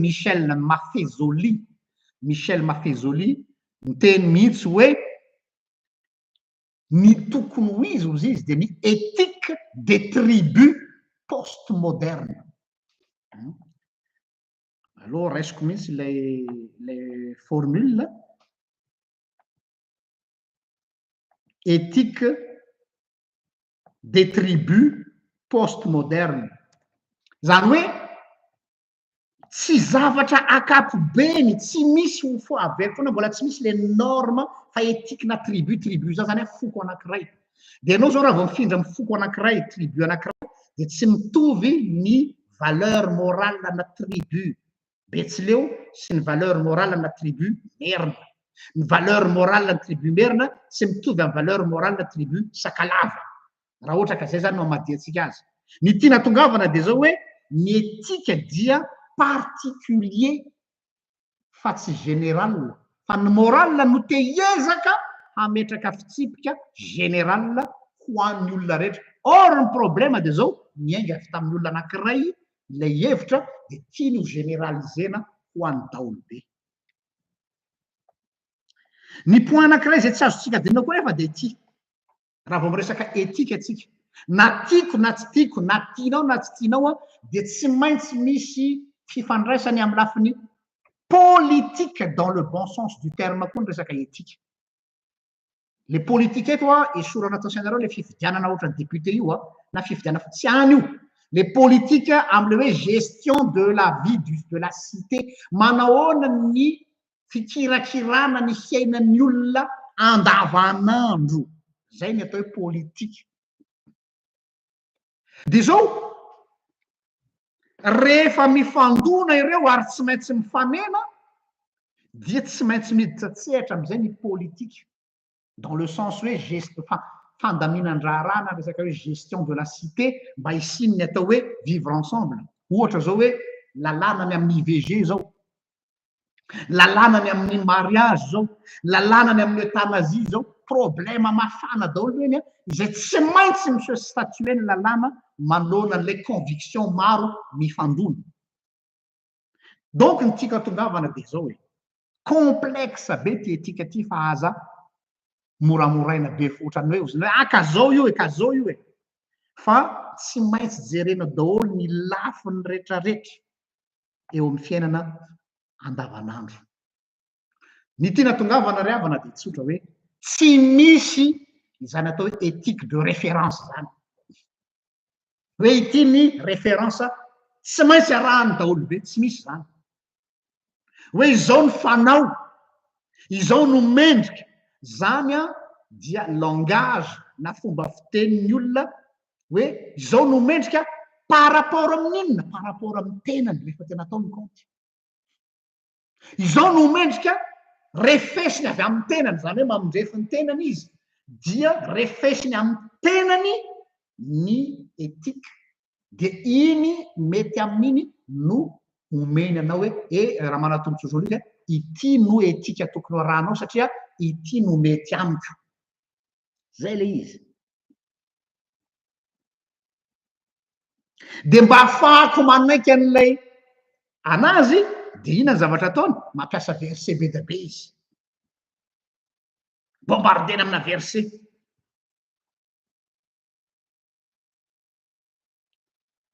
zao anefany a ny principe fototry ny éthique dia araky ny teny Jesosy zay mbola averiko eto rehefa avy eo adikako eto de hoe ne fais pas à d'autres ce que tu ne veux pas qu'on le fasse contre toi. Azo ataonao amin'ny hafa zay zavatra tsy tianao ataon'olona aminao.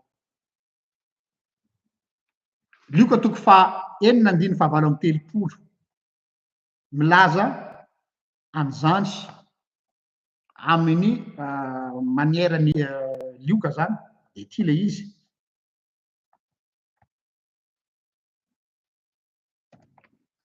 Luc 6:38.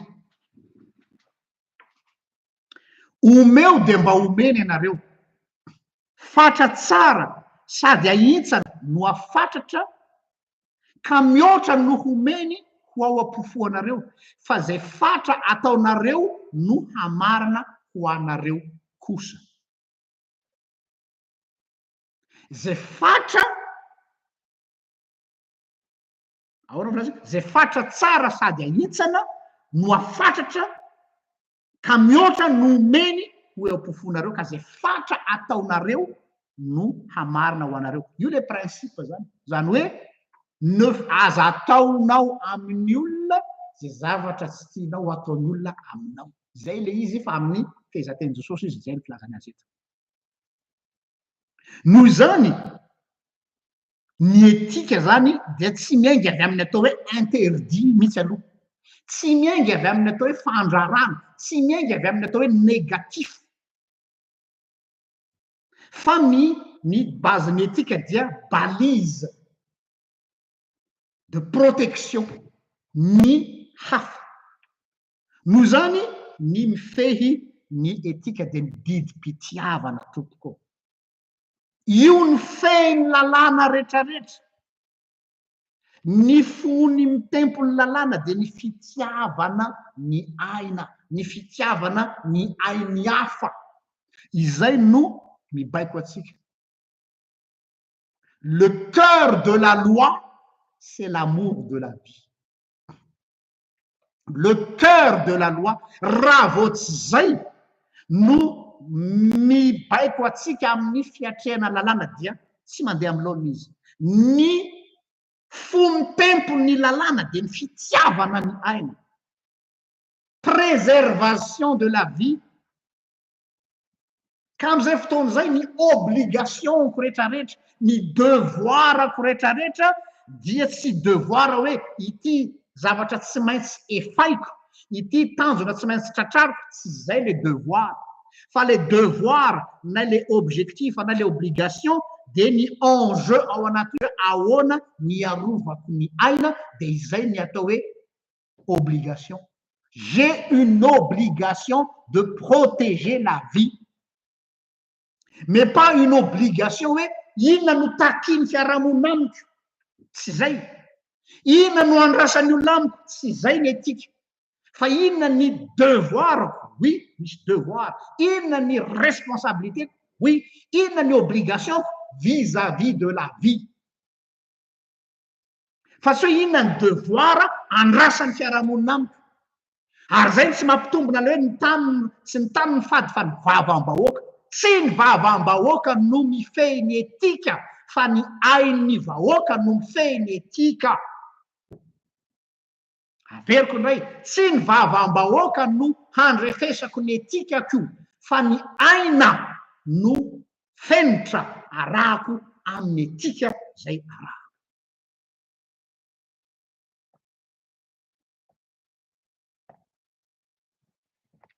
Ankoatr'izay dia hidirantsika amin'izay le tenen'i Jesosy hoe ny fahataterahany lalàna. Inona ny fikendrena amin'ny fanatanterahana ny lalàna samihafa amin'izay azy. Satria mety hiteny ianao hoe ka misy kosa ny lalàna tsy maintsy arahana raha. Ok, raisitsika zany. Efa mazava antsika amin'izay hoe ny cœur de la loi, c'est l'amour de la vie. Zay zany ny formule tsika eto amin'ny RGL. Le cœur de la loi, c'est la préservation de la vie ou l'amour de la vie.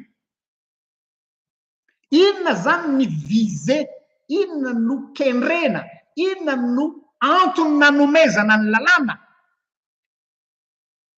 Mazava tsara amin'izay izy zany dia ny fitiavana no iatona ny lalàna rehetrarehetra azadino ilay lalàna fototra zay lazay ny soratra masina zay omeko anareo ity dia ato amin'ny Deutéronomie toko fahenina andiny faefatra ka hatramin'ny fahadimy ary ny marika toko faharoa ambin'ny folo andiny telopolo ka hatramin'ny fa raiky amby telopolo zay omeko anareo eto ambany eto. Io no ny soratra masina ihany no milaza azy, io no mibaiko ny lalàna zany raha vao esorinao amin'ny lalàna lay fitiavana dia pokaty ny lalàna, tsy misy ilana n'io lalàna io na de milailay be azy raha vao esorinao lay antom-pisian'lay lalàna dia ny fitiavana io kotiavany Jehovahandriamanitra ao amin'ny fonao rehetra sy ny fanahinao rehetra ary ny sainao rehetra ary ny herinao rehetra ary faharoa de zao tiavany namanao tahaka ny tenanao. Io izy no iantona ny lalàna rehetra ozy Jesosy. Donc ny tianao tenena am'izao de hoe raha vao tsy misy visé, raha tsy misy fikendrena ho amin'ny fitiavana, raha vao esorinao ny fitiavana ao anatin'ny lalàna de lasa dangereux ny lalàna. Averiko ndray, raha vao esorinao ao anatin'ny lalàna ny fitiavana dia lasa zava-doza vadika ho poison ny lalàna. Io le lazaiko hoe quand une vérité tue, ce n'est plus une vérité mais ça devient une malédiction. La loi sans l'amour n'est plus une loi mais un danger qui tue.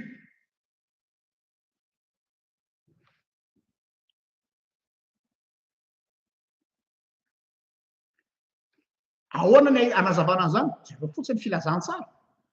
Jereo zao ny fariseo fatrapanaja ny lalàna izy reo. Tena sarotiny amin'ny pitsopitsony zavatra.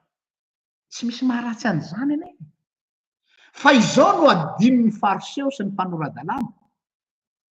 Feno fankahalana izy ireo mametraka an'ilay lalàna tamin'i Jesosy hoe inona ny voalaza ny lalàna? Ahoana ozy ny lalàna? Zany hoe le fitanisany an'ilay verset de la Torah, ny fitanisany an'ilay lalàna teo Jesosy dia fikendrena hamandriana an Jesosy. En d'autres termes, fikendrena hamonona. Misy olona tompoko mampiasa ny lalàna mba hamonona olona. Raha vadika amin'ny teny hafa, misy olona mampiasa baiboly, misy olona mampiasa soratra masina mba hamonona olona. Inona tonga anay mivady ranao an'ilay statut hoe la Bible n'est pas une arme de destruction. Satria nesorinao tao lay fony tempo ny lalàna io dia ny fitiavana.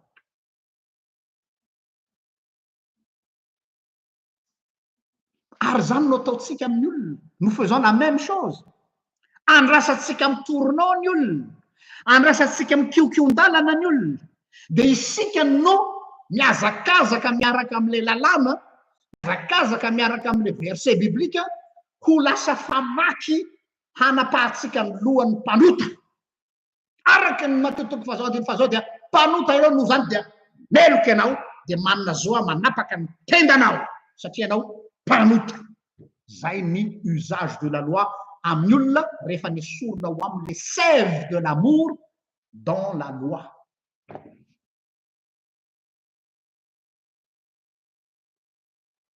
Dia mitovy tsisy valaka am'le bourreau. Hitanareo le bourreau le mpanapaka ny lohan'olona amin'ny guillotine tamin'ny andron'ny révolution française.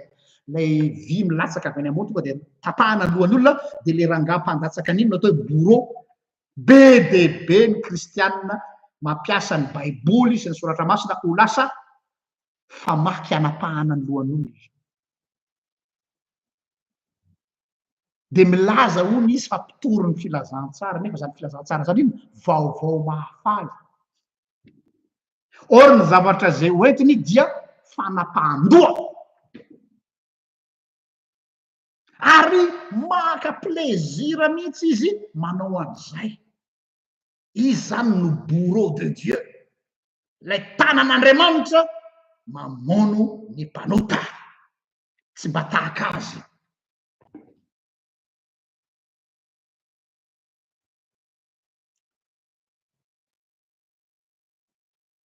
Kanefa dia raha nome ohatra atsika ny atao hoe obligation tokony ho izy dia ohatra ny renim-pianakaviana anankiray na ny ray aman-dreny anankiray, ny renim-pianakaviana anankiray na ny ray aman-dreny anankiray dia manana devoir envers ses enfants. Io devoir io anefany a tsy lalàna ny mediana sy persianina, tsy hoe andrasana ao amin'ny basy hoe tsy maintsy tsy maintsy karakarainao io zanako io, fa tena raisiny hoe responsabilité ko ty zaza ity, tsy hoe noho ny lalàna, tsy hoe tsy maintsy atao, tsy hoe tsy fidiny, non, parce que matoa izy mifo maraina miary tory be amin'ny alina, mifo amin'ny telo maraina dia noho ny fitiavana an'io zanany io, mafy ane zany.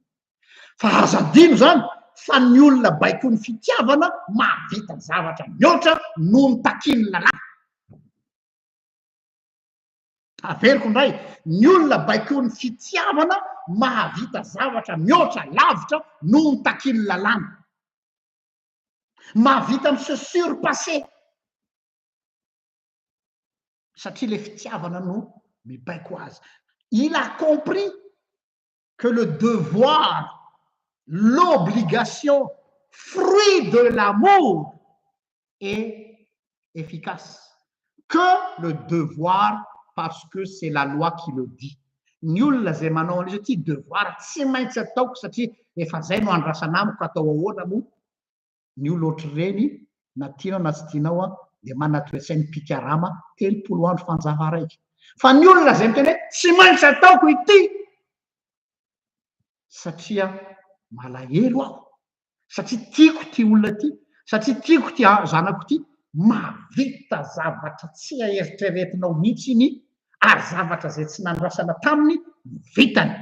Zay ny forcen'ilay, zay le herin'ny lalàna dia ny fitiavana. Averiko zany ny herin'ny lalàna, ny mahatonga ny lalàn'Andriamanitra ho efficace dia satria motivé par l'amour. Fa raha ohatra ka tsy motivé par l'amour le fampiarana ny lalàna dia mivadika fardeau, mivadika vesatra, mivadika entana babeny le olona, zay lazainy Jesosy tahaka ny fariseo hoe nareo manisy entana mavesatra ao an-damosiny olona tsy mba manampy azy akory. Lasa zay le izy. Ao a dia misy formule ny Saint Augustin tena tiako be, zaraiko aminareo a mafitina azy tsara amin'ny style ny Saint Augustin.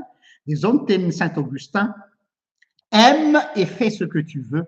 Eo raha vao diso fandraina io dia hoe lasa raisin'ny olona hoe ce que j'aime zany. Aloha formule ny Saint Augustin ty.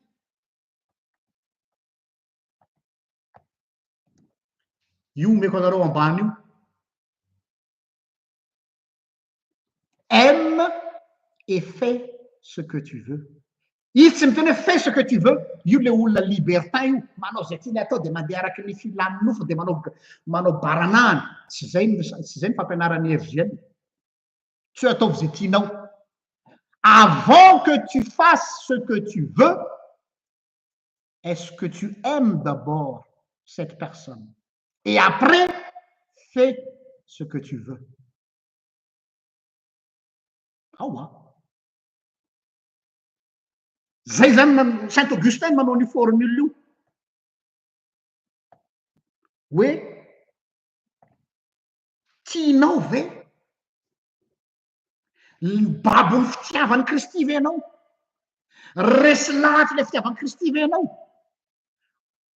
Lonaky ny fitiavan'ny Kristy ve ianao? Voky ny fitiavan'ny Kristy ve ianao? Resy ny fitiavan'ny Kristy ve ianao? Dia ozy amin'izay Jesosy amin'tao hoe ataovy amin'izay zay tokony ho ataonao. Tsy miteny io hoe ity no tokony ho ataonao, ireto no tsy tokony ho ataonao. Tsy any mihitsy. Ny olona manana atao hoe liberté chrétienne, c'est quelqu'un qui est acquis à la cause de Dieu. D'abord l'amour, olona babo. Tsy mitovy ny vokatra ateraky ny olona babo ny fitiavana sy ny olona manao zavatra satria zay no andrasana aminy. Tsy mitovy. Aime et fais ce que tu veux.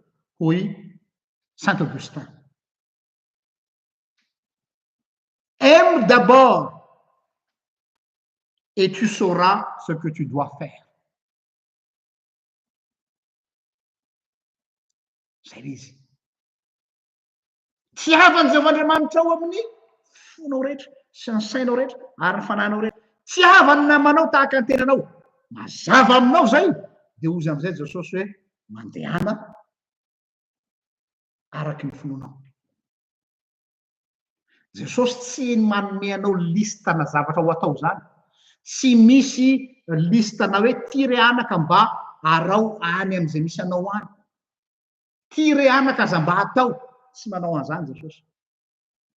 Isaky ny andraisanao fanapahan-kevitra, isaky ny manoloana situation anankiray anao dia zao hoe tsy le misy masy olona mampiasa andreo hoe antanio an Jesosy. Zay koa hitako amin'ny commentaire betsaka any. Antanio hoe raha Jesosy tao amin'ny toerako dia anao zao izy. Tsy zay. Zay le olona manao copie-coller Jesosy. Tsika tsy natao hanao copie-coller, tsika tsy makatahaka an Jesosy fa tsika manahaka an Jesosy. Isika tsy makatahaka an Jesosy fa isika manahaka azy. Dia ina le manahaka azy? Satria Jesosy tia ny rainy dia manatanteraka ny sitrapony rainy. Ianao koa zany raha tia Jesosy, tena heninao ny fitiavan Jesosy anao, dia fantatrao zay tokony ataonao. Fa tsy dadapaso no hiteny aminao zay tokony ataonao.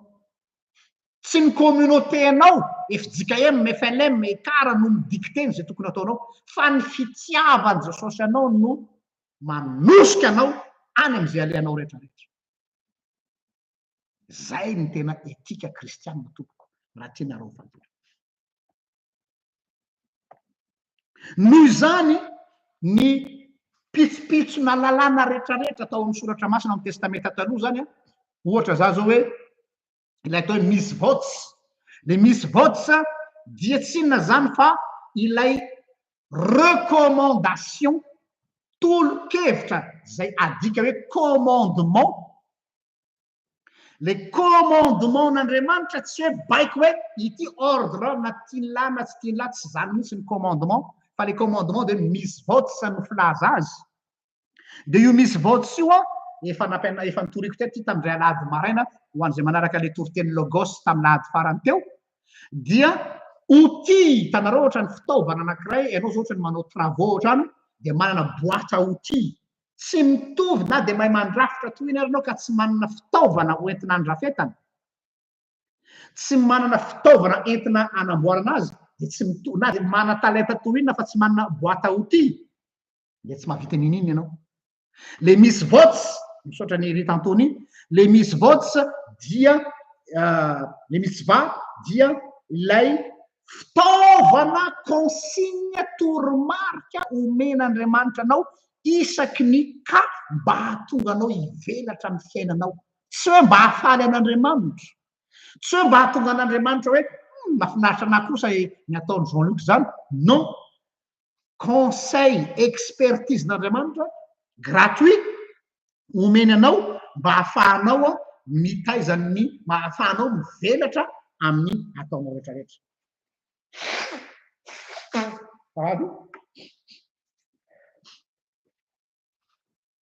Izay le izy.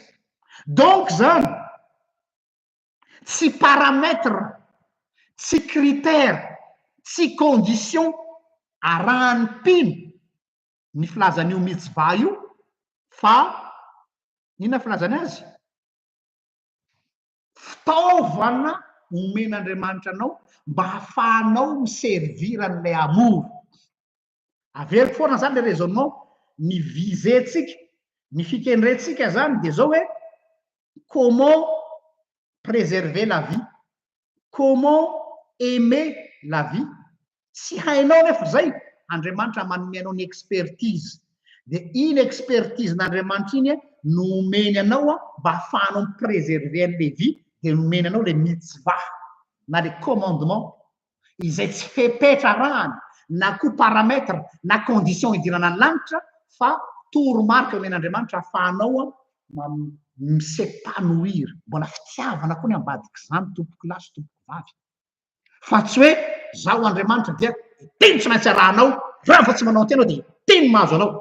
Zay ny andraisanao azy dia lasa fardeau le izy.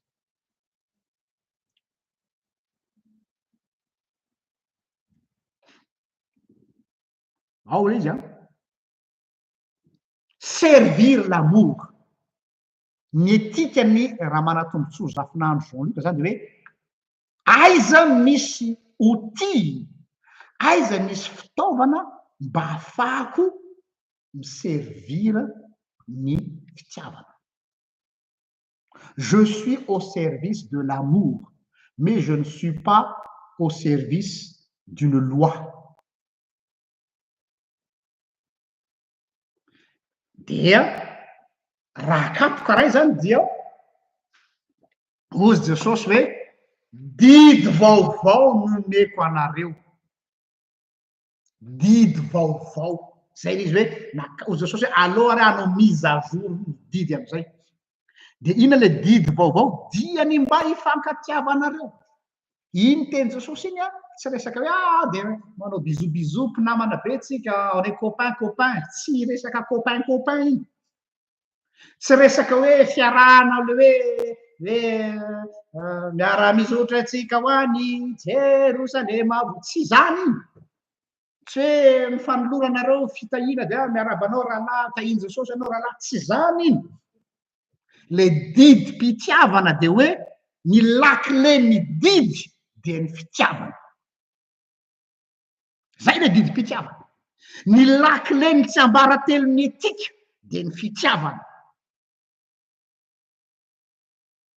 De misy définition ny atao hoe fitiavana am'izay fotoana zay a zay mahafinaritra ana pretra dominicain anankiray atao hoe Timothy Radcliffe amy teny anglisy le izy fa adikako rehefa avy eo de omeko anareo.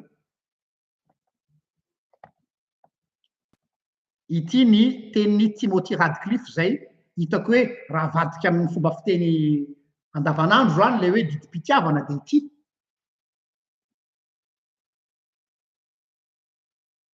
To love is to take a time, to waste a time together. To love is to take a time, to waste a time together. Zany hoe ny fitiavana na ny mitia ozy izy dia ny fiarahanao am'le olona. C'est passer du temps avec la personne, c'est être avec. Et non le faire, tsy le zavatra tao no fitiavana. Ohatra hoe tsy le hoe mizara mofo, tsy hoe le mizara siramamy, zao matsa zao zala mpanao propagande de zany mizara menaka, mizara t-shirt, mizara stylo, mizara tsy ino izy ny fitiavana. Mais c'est passer du temps avec la personne, c'est être avec et non le faire. To love is to take a time, to waste the time together. Être avec la personne. Rahalahako sy anabaviko mahalalako isanao am Jesosy io. Tianao io rahalahinao sy anabavinao am Jesosy io. Mampalahelo anao izy fa misy problème izy. Sy nilazanao hoe ity no ataovinao, ity no arahanao. Ianao être avec cette personne. Taizany nahitana Jesosy ny androm-piainany. Niara-sakafo tamin'ny Zakaiosy izy. Miaraka tamin'ireo Romanina izy. Être avec, c'est ça l'amour. Ary mahavarina, tsy parazary, tsy kisendrasendra, fa ny anaran'Andriamanitra koa ane hoe Yahweh, le YHWH, le tétragramme, ny racine ny anaran'Andriamanitra dia Yah, le verbe être. Et oui, le nom de Dieu, c'est l'être. Comme par hasard. Donc, love égale Yahvé. Love égale Yahweh. Love égale l'éternel. L'amour, c'est être avec la personne.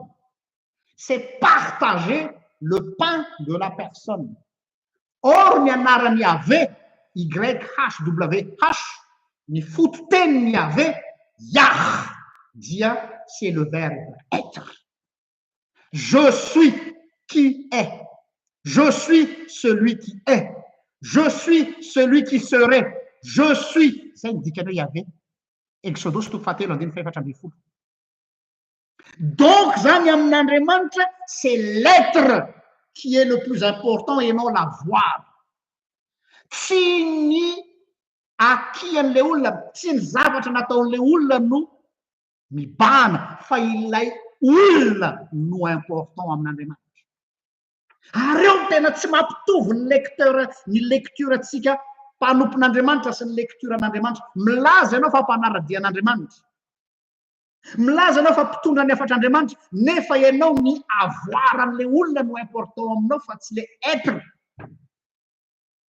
Le avoir eto inona ny nataony, inona ny lazany, inona ny tsy mety nataony, le avoir izay no mibana eo alohanao fa tsy hitanao le être. Love is to take a time to waste a time together. L'amour, c'est de prendre le temps et le temps passer, prendre le temps de passer le temps avec la personne ensemble. Izy anaran'i Jesosy, Emmanuel. Ina dikany Emmanuel, Dieu est avec nous. De iny le lazaiko tamin'le vidéo tamin'ny sazany io le hoe ny objectif, ny fiainan'ny mpino, c'est pas faire quelque chose pour la gloire de Dieu.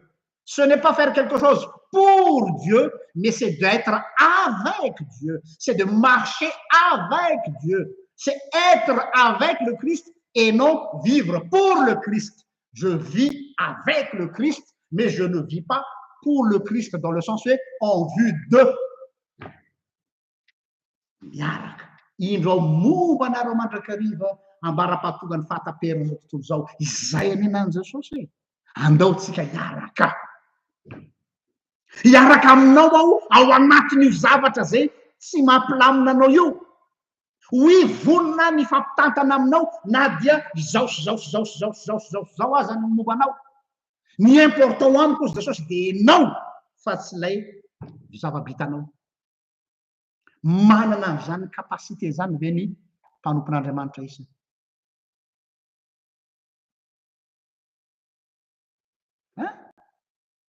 Manana an'izany kapasité zany ve tsika. S'intéresser à l'autre. Tsy par rapport anao, fa par rapport an'le olona. Par rapport an'le olona fa tsy par rapport anao. Problème atsika masy manao zavatra foana par rapport ny tenatsika. Izay foana no ataotsika référence. Ny point de départ zany ary ny point d'arrivée de c'est l'autre mais c'est jamais moi. Tsy ny satisfaction personnelle fa ny épanouissement personnel an'le olona.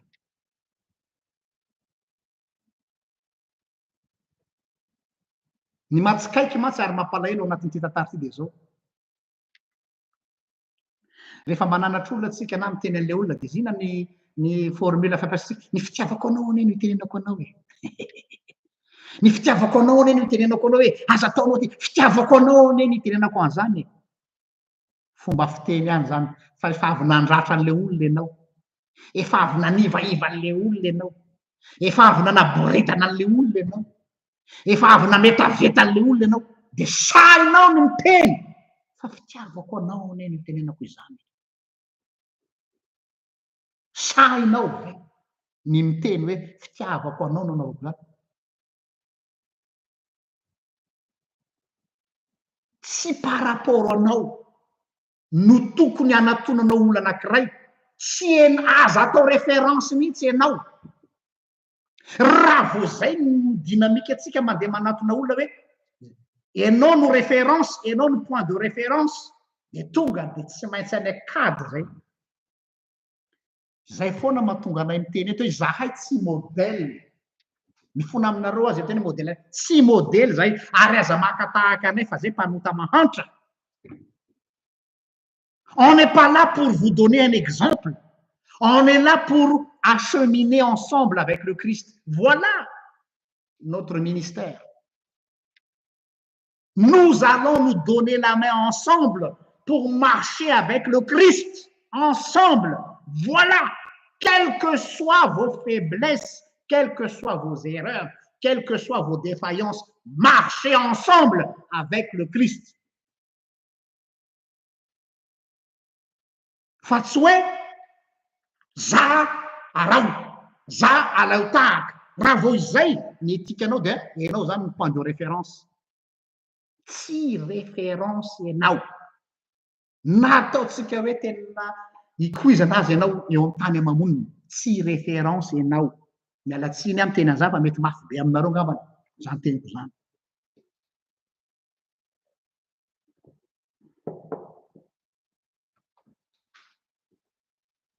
Mahavarina ny tenin Jesosy aza lasa lavitra be arana Jesosy tena lasa lavitra, tsy tena lavitra loatra fa tena Jesosy tena miditra amin'ny fond zavatra fa tsy mandeha amin'ny zavatra ivelambelany. Hitanareo zao ty verset ty omeko anareo ao amin'ny Matthieu 5:20.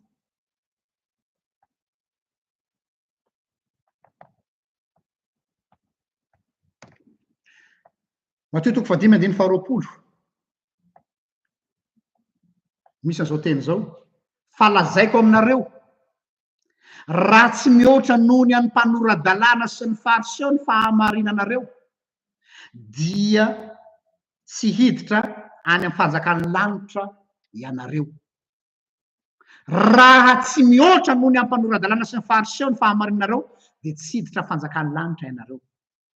Mahery be ne zany teny Jesosy zany. Ahoana koa moa Jesosy nata impossible zany e? Ahoana performance ve zany? Tsy resaka performance no teneny Jesosy eto.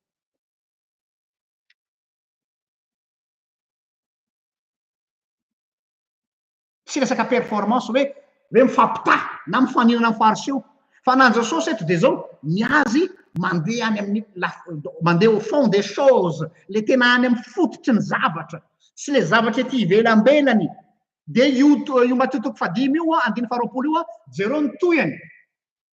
Fa nan Jesosy zany tsy les moralités superficielles, les paraître superficielles, fa lay fondamental, le fototra, le tena any amin'ny tena hain-dehibe ny zavatra no kitihany.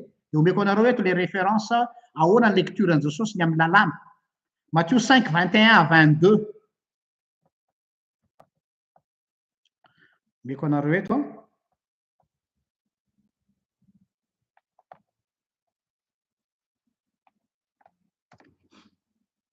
Izao no voalaza ao ny anaran'i Jesosy.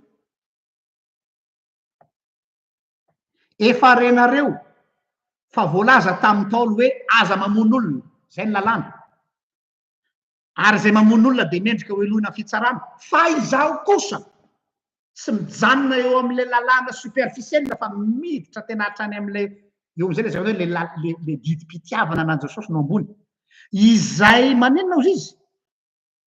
Izay rehetra tezitra amin'ny rahalaany dia mendrika ho elohina amin'ny fitsarana, ary nazovina anao amin'ny rahalaany hoe olo-pona ianao na foka ialahy, dia mendrika ho elohina any amin'ny sinedriona izy. Ary nazovina anao hoe foka ialahy, dia mendrika ho any amin'ny elo mirehitra afo.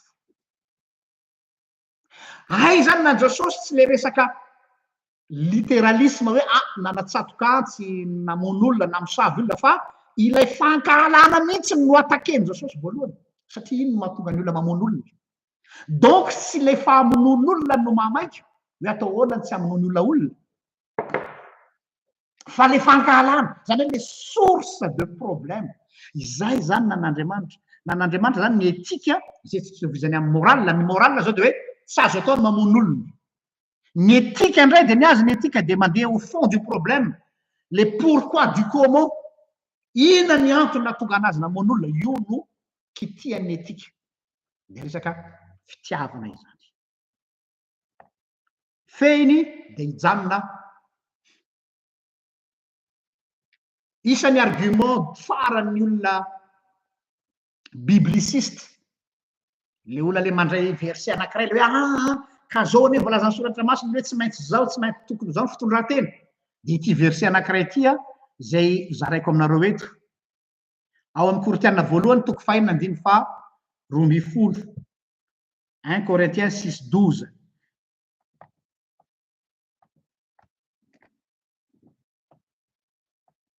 1 Corinthiens 6:12 dia manao hoe ny zavatra rehetra azoko atao, io ma tsy le tian'ny olona bibliciste mampiasa an'io, nefa tsy dia mahasoa, nefa tsy dia ary mahasoa avokoa ny zavatra rehetra. Ny zavatra rehetra azoko atao nefa izaho tsy mety andevozin-javatra na inona na inona. Tazony tsara io verset io dia andao analyzensika io verset io. Ny zavatra rehetra azoko atao nefa tsy dia ary mahasoa ny zavatra avokoa ny zavatra rehetra. Ny zavatra rehetra azoko atao nefa izaho tsy mba andevozin-javatra. Manomboka amin'iny io verset io, manomboka amina interdiction ve? Tsy manomboka amin'ny atao hoe négation mihitsy io, fa manomboka amin'ny zavatra positif. Zay rehefa zay foana teko rehefa mamaky soratra masina, aza ny masonao ilany fotsiny no misokatra dia indray mihidy. Vazivazy miteniko zany le hoe aza zay tianao jerena ihany jerena. Vakio tsara tompoko ao. Ny fiandohan'ilay verset dia hoe ny zavatra rehetra azoko atao, tsy manomboka amin'ny fandrarana le verset. Ary ampovoany zay vao misy ny fandrarana. Zay no voalohany. Donc c'est pas dans une dynamique hoe inona ny azoko atao, inona tsy azoko atao, tsy any. Faharoa, inona ny fikendreny? Inona ny fikendreny Paul eto? Dia amin'ny version teny frantsay izy tsara be. Amin'ny version teny frantsay izy dia hoe utile ny filazany azy. Zavatra azo atao dia lazany hoe zavatra utile. Dia intéressant be misy jeu de mots anatin'ilay utile.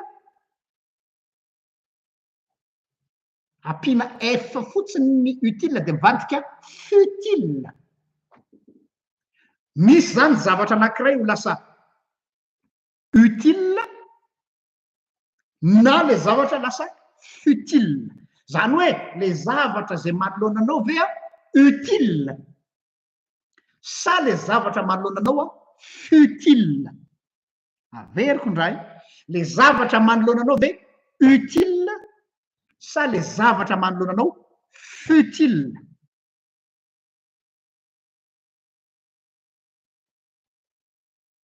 Dia mba ahafahanao manavaka an'izay hoe inona ny utile ary inona ny futile. Le futile zany le futilité, le hoe zava-poana. Dia noraisiko ny tenin'ny Jérémie mpaminany ao amin'ny Jérémie 15:19.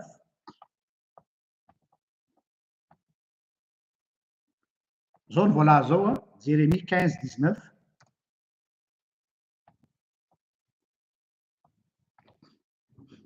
Ary raha manavaka ny zavatsoa hiala amin'ny zava-poana ianao dia ho solom-bavako tokoa. Amin'ny version teny frantsay izy dia hoe si tu sais faire la distinction entre le vil et le précieux, tu seras mon porte-parole. Le vil, io le futile, le zavatra tsy misy ilana azy, ary ny précieux lay utile. Izay zany no anazavantsika ty Korinthiana voalohany toko fahinana andiny faharoa ambin'ny folo ity. Farany ahoana zany no andraisana ny soratra masina manoloana ny hoe ahafantarana ny sitrapon'Andriamanitra, satria zay foana ny fantana verina hoe ahoana ny ahafantarako ny sitrapon'Andriamanitra, ahoana ny ahafantarako zay tokony ataoko. Dia izao ny soratra masina tsy manome anao ny listy ny zavatra atao, ary ny soratra masina koa tsy manome anao ny listy ny zavatra tsy atao. Fa ny soratra masina, ny texte dia mitantara hoe ahoana ny fomba nanambaran'Andriamanitra tena amin'ny isaky ny olona tsirairay. Comment les textes bibliques racontent, karazana récit, raconte, c'est une histoire entre Dieu et la personne, zany hoe relation le izy. Raconter et non dogmatiser, c'est ça la Bible. La Bible n'est pas un dogme, la Bible est un récit. Ina le récit mitantara ny fomba niarahan'Andriamanitra amin'ny olona, ahoana niarahan'Andriamanitra tamin'ny Abraham, ahoana niarahan'Andriamanitra tamin'ny Adamo, ahoana ny aran'Andriamanitra tamin'ny Joba, ahoana ny aran'Andriamanitra tamin'ny Jakoba. Zany hoe raha te halala ny vérité anao ianao de jereo comment le texte raconte la marche le fiarahany zareo. Zany hoe misy dimension na relation le izy, dimension na proximité fa tsy dimension na dogma.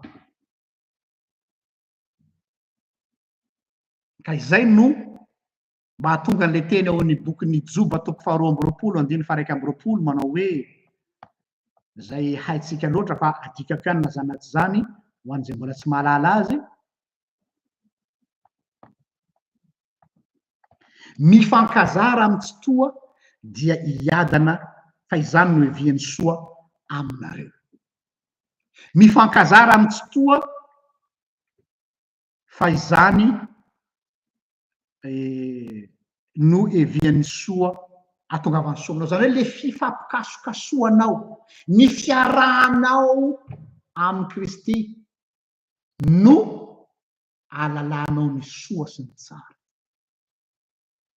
Donc zany baiboly tsy ho baiboly no ataonao outil hoe inona no ataoko mba ahafahako manao zao. Ny fiarany ason'ny baiboly de hoe vao manomboka hatrany amin'ny Genesis ianao ka hatrany amin'ny Apocalypse tsy misy zavatra afa tsy tantara. Tantarany Aran-Jesosy Abraham, Andriamanitra sy Abraham azafady. Tantarany Aran-Jesosy tamin'ny mpianatra, tantarany Jesosy Petera, tantarany Jesosy le vehivavy Samaritana, tantarany Jesosy Nicodemos, tantarany Jesosy les boka. Izay n'Élysée. C'est dans le récit raconté que nous allons voir comment Dieu se révèle. Ao anatin'ny tantaram-piainanao sy Andriamanitra no ahafantaranao ny sitrapon'Andriamanitra. Averiko indray, eo amin'ny tantaram-piainanao sy Andriamanitra no alalanao ny sitrapon'Andriamanitra. Fa tsy eo amin'ny dogma nampianarinanao no ahafantaranao ny sitrapon'Andriamanitra. Tsy eo amin'ny moralan'ny olona no ahafantaranao ny sitrapon'Andriamanitra. Satria ny moralan'ny olona iny fruit de leur relation. Mety ho marina iny ary mety efficace iny fa efficace satria nahoana tantaran'iny olona iny niarahany tamin'Andriamanitra no tereno tantaranao, ny tantaranao tsy tantarako, ny tantarako tsy tantaranao. Noho izany aza idiranao ny tantarako fa aleo zasy Jesosy no miaraka amin'ny tantara azy. Zay le izy. Zay le navoan'ny Petera. Aolosy Petera. Rehefa nahitany jaona le lapilapy eo amin'ny tratran'i Jesosy. Ahoanany amin'le io? Ahoanany amin'le io? Tehiditra amin'ny tantara, tehiditra amin'ny fiainan'ny jaona izy. Inona navaliny Jesosy an'ny Petera?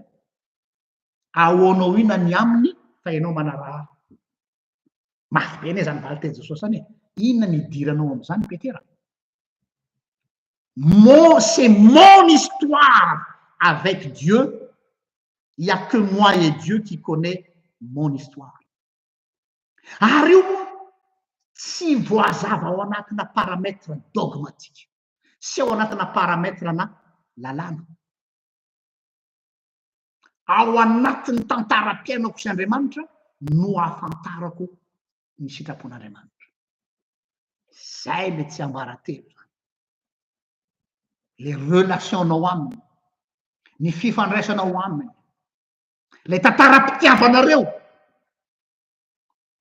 Za mino zato isan-jato fa ao anatin'izany dia ho ampahafantariny anao ny sitrapony ho anao. Ary ny sitrapony ho anao iny dia anao iny fa tsy an'ny rakoto, tsy an'ny rabe, tsy an'ny X, Y, Z. Izay no hamalina le fanontaniana hoe aveza ny norme, raha halina zany dia hoe tsy ny normanao no norme universelle, tsy ny norman'ny rakoto no norme universelle. Tantaranao sy Jesosy tena nafinaritra be mety hijery vavolombelona hoe tena mety tamiko an'ilay izy e, tena naomby be tamiko izy e, raha vao nanao an'izao dia zao ny vokany. Dia ho zao hoe tsara be zany, bravo, mahafinaritra be kosa zany fa anao sy Jesosy zany fa tsy anahy. Kaza terenao ho anahy ny tantaram-piainanao sy Jesosy fa anao sy Jesosy zany. Fa avelao za anao aventure miaraka amin'i Jesosy koa fa izy koa mbola manako lazaina amiko. Ny ilaiko aminao ampafantaro azy Jesosy. Zay fotsiny. Ampafantaro azy izy le Jesosy. Fa aza hidiranao ny tantarako fa anay sy Jesosy zany. Hafa kokoa rehefa Jesosy no miteny hoe zao sy zao sy zao ny fiarahako aminao. Ohatra ny mpivady any io hoe olona mpifankatia. Ho an'ny olona mitazana ety ivelany ny fifampitondrana izy mivady mifankatia tsy zakany olona. Za kosa aloha tsy mahazaka atao an'izany. Koratsinina de zany no terenao anao an'izany. Za raha nivadiko manao zany tsy vitako zany. Normal be satria tsisy idiranao zany satria tantaram-piainan'izy roa zany fa tsy tantaram-piainanao. Parce que c'est l'amour qui compte. C'est la relation qui prime. Et c'est à partir de cette relation, c'est à partir de cet amour-là qu'on construit la vie. Miainga avy amin'izay fitiavana zay, miainga avy amin'izay fifampikasokasoako amin'Andriamanitra zay no manangana ny fiainako aho. Donc, personnaliser les éthiques fa tsy standardiser. Personnaliser fa tsy standardiser. Voninahitra ny eo an'Andriamanitra zay azy hatramin'ny taloha indrindra ka ho azy mandrakizay. Vavaka isika. Misaotra anao Jesosy hoe noho ny teny izay nomenao anay tamin'ity anio ity. Misaotra anao satria Andriamanitra vonina hiditra amin'ny tantaranay ianao. Te hiditra amin'ny atsipirian'ny fiainanay mihitsy. Na fiainam-tokantrano zany, fiainana fitezanany zanako zany, na ny fivelomanay zany, ny fitafianay zany, ny hanina hoaninay zany. Hatramin'ny hanina hoaninay aza dia hidiranao. Satria Andriamanitra te hiditra ao amin'ny tantaranay ianao. Andriamanitra te hifampikasokasoka aminay ianao. Kanefa tantaranay sy ianao zany. Misaotra anao fa dia ianao no manambara tena ao anatin'izany dia ampianaro ny olonao. Ataovy tena tianao aloha zahay. Fantatrao nefa fa zay tsy mahay mitia. Fa izao ny fitiavana ho ianao dia tsy ny tiavanareo aho fa ny tiavako anareo, ny tiavan'Andriamanitra anareo. Dia ataovy babo ny fitiavanao zahay. Ka rehefa babo ny fitiavanao zahay dia zay lazainao anay rehetrarehetra dia zakanay, ekenay satria olona tianay no miteny anay fa tsy araka ny fanaon'ny olona mahazatra anay. Voninahitra ny eo anao Andriamanitra izy ianao hatramin'ny taloha indrindra ka ho anao mandrakizay. Amen. Misaotra antsika rehetra manaraka hatramin'ny farany dia mirary soa antsika manome fotoana ho amin'ny manaraka indray. Veloma tompoko.